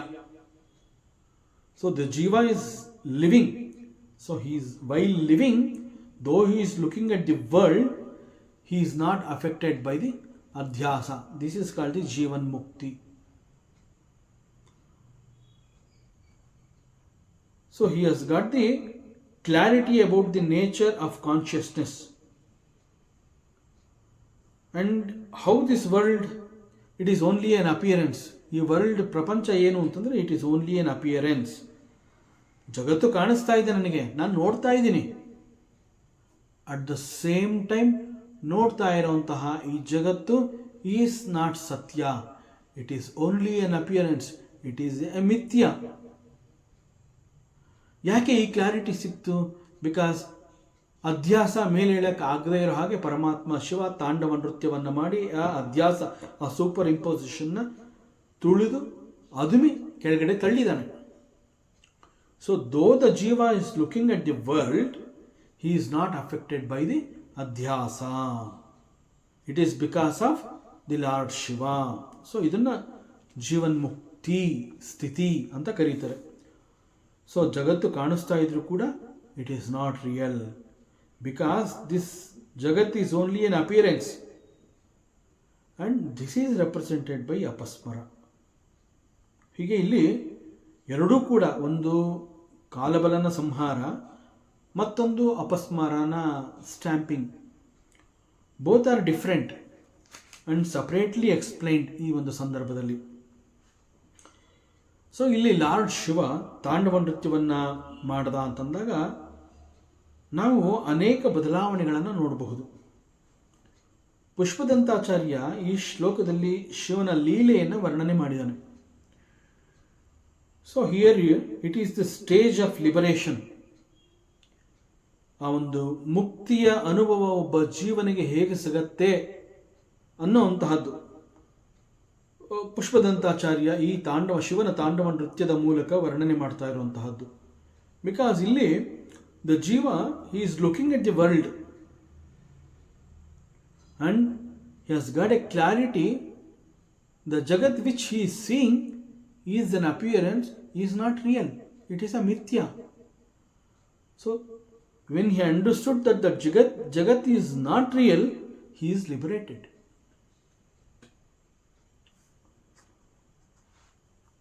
So adhyasa is considered as ignorance, ajnana. Because of the Tandava Nritya of Shiva, the ignorance is totally destroyed. It means the knowledge entered. ಯಾವಾಗ ಈ ignorance ಅಂತಂದರೆ ಅದನ್ನು ಅಜ್ಞಾನ, ಯಾವಾಗ ಜ್ಞಾನ ಅಲ್ಲಿ ಉಂಟಾಗುತ್ತೆ, ಜ್ಞಾನ ಪ್ರವೇಶವಾಗುತ್ತೆ, there is no scope for ajnana. ಅಲ್ಲಿ ಅಜ್ಞಾನಕ್ಕೆ ಅವಕಾಶವೇ ಇಲ್ಲ, ಬಿಕಾಸ್ ಜ್ಞಾನ ಎಂಟರ್ಡ್. ಈಗ ಬೆಳಕು ಬಂದಾಗ ಅಲ್ಲಿವರೆಗೆ ಇದ್ದಂತಹ ಕತ್ಲೆ ಎಲ್ಲಿ ಹೋಯಿತು? ಕತ್ಲೆ ಎಲ್ಲಿ ಹೋಯಿತು ಅಲ್ಲ, ಬೆಳಕು ಬಂತು, ದಟ್ಸ್ ಆಲ್. ಇದ್ದಿದ್ದೇ ಬೆಳಕು, ಆಕ್ಚುಲಾಗಿ ಕತ್ಲೆನೇ ಇರಲಿಲ್ಲ, ಕತ್ಲೆ ಅಂತ ನೀನು ಭಾವಿಸಿದ್ದಿ. ಬಟ್ ಯಾವಾಗ ಬೆಳಕಿನ ದರ್ಶನ ನಿನಗೆ ಅರ್ಥ ಆಯಿತು, ಕತ್ಲೆ ಇನ್ನೆಲ್ಲಿ ಹೋಯಿತು? ಹೋಗೋದಕ್ಕೆ ಅದು ಬಂದೇ ಇರಲಿಲ್ವಲ್ಲ, it was not at all there. Because of the ignorance, because of the ಅಜ್ಞಾನ, because of the ಅವಿದ್ಯೆ, ನೀ ಅದನ್ನು ಕತ್ಲೆ ಅಂತ ತಿಳ್ಕೊಂಡಿದ್ದಿ. ಬಟ್ ಯಾವಾಗ ಬೆಳಕಿನ ದರ್ಶನ ನಿನ್ನ ಅನುಭವಕ್ಕೆ ಬರುತ್ತೆ, ಆಗ ಕತ್ಲೆ ಎಲ್ಲಿ ಹೋಯಿತು ಅಂತ ಕೇಳೋ ಅವಶ್ಯಕತೆ ಇಲ್ಲ, ಕತ್ತಲೆಯೇ ಇಲ್ಲ, ದಟ್ಸ್ ಆಲ್. ಸೊ ಇಲ್ಲಿ ಪರಮಾತ್ಮ ಶಿವನ ತಾಂಡವ ನೃತ್ಯ ಏನು ಹೇಳುತ್ತೆ ಅಂತಂದರೆ, ದ ಇಗ್ನೋರೆನ್ಸ್ ಇಸ್ ಡೆಸ್ಟ್ರಾಯ್ಡ್. ಅಜ್ಞಾನ ನಾಶವಾಯಿತು. ಸೊ ಅಜ್ಞಾನ ನಾಶವಾಯಿತು ಪರಮಾತ್ಮನ ನೃತ್ಯದಿಂದ ಅಂತಂದ್ರೇನು? ದ ನೃತ್ಯ, the tandava nritya is a jnana. When that dance of the lord Shiva ಅದು ನಡೆದಾಗ ಅಲ್ಲಿ ಜ್ಞಾನ ಪ್ರವೇಶ ಆಯಿತು. No more ajnana, the ignorance is totally destroyed. So ಈ ಅರ್ಥವನ್ನು ಕೂಡ ಕೊಡುತ್ತೆ. The knowledge entered, it is enlightenment ಅಂತ ಹೇಳ್ತಾರೆ ಈ ಒಂದು ಸ್ಥಿತಿನ. So this is called liberation. So ಅಲ್ಲಿ no more avidya. Avidya means bondage. ಅಜ್ಞಾನ ಅಂತಂದ್ರೆ ಏನು? ಅದು ಬಂಧನ. ನಾಲೆಡ್ಜ್ ಅಂತಂದರೆ ಜ್ಞಾನ, means liberation. Mukta, you R ಮುಕ್ತ. ಬಂಧನ ಅನ್ನುವಂತಹದ್ದು ಅಜ್ಞಾನ, ಮುಕ್ತ ಅನ್ನುವಂತಹದ್ದೇನು? Freedom. You are liberated, enlightenment. ಹೀಗೆ ಪುಷ್ಪದಂತಾಚಾರ್ಯ ಲಾರ್ಡ್ ಶಿವನನ್ನು ಕುರಿತು ಹೇಳ್ತಾ ಇದ್ದಾನೆ. ಹೇ ಲಾರ್ಡ್, ಹೇ Paramatma, Parameshwara, you dance to protect this world. Paramatma, ನಿನ್ನ ಉದ್ದೇಶ ಈ ಭೂಮಿಯನ್ನು, ಪೃಥ್ವಿಯನ್ನು ಕಾಪಾಡಬೇಕು ಅಂತ. ಭೂಮಿಯನ್ನು ಕಾಪಾಡಬೇಕು, ರಕ್ಷಿಸಬೇಕು ಅಂತ ಹೇಳಿ ನೀನು ಡ್ಯಾನ್ಸ್ ಮಾಡಿದಿ. ಆದರೆ ಅದರ ಮತ್ತೊಂದು ಪರಿಣಾಮಗಳು ಏನು ಅಂತ ಗೊತ್ತಾ? ನೀನು ಡ್ಯಾನ್ಸ್ ಮಾಡಿದಾಗ ಏನೇನಾಯಿತು ಅಂತ ಗೊತ್ತಾ? ಮತ್ತಷ್ಟು ವಿಚಾರಗಳಿದೆ, ಮುಂದಿನ ಅವಕಾಶದಲ್ಲಿ ಮತ್ತೆ ಮುಂದುವರಿಸೋಣ. ಓಂ ಪೂರ್ಣಮದಃ ಪೂರ್ಣಮಿದಂ ಪೂರ್ಣಾತ್ ಪೂರ್ಣಮುದಚ್ಯತೆ ಪೂರ್ಣಸ್ಯ ಪೂರ್ಣಮಾದಾಯ ಪೂರ್ಣಮೇವಾವಶಿಷ್ಯತೆ. ಓಂ ಶಾಂತಿ ಶಾಂತಿ ಶಾಂತಿ. ಹರಿ ಓಂ. ಶ್ರೀ ಗುರುಭ್ಯೋ ನಮಃ. ಹರಿ ಓಂ. ಈ ದಿನದ ಪ್ರವಚನ ಸೇವೆಯನ್ನು ಪರಮಾತ್ಮ ಶ್ರೀಕೃಷ್ಣನ ಪಾದ ಚರಣಗಳಿಗೆ ಅತ್ಯಂತ ಭಕ್ತಿಯಿಂದ ಶ್ರದ್ಧೆಯಿಂದ ಅರ್ಪಿಸೋಣ. ಶ್ರೀಕೃಷ್ಣಾರ್ಪಣಮಸ್ತು.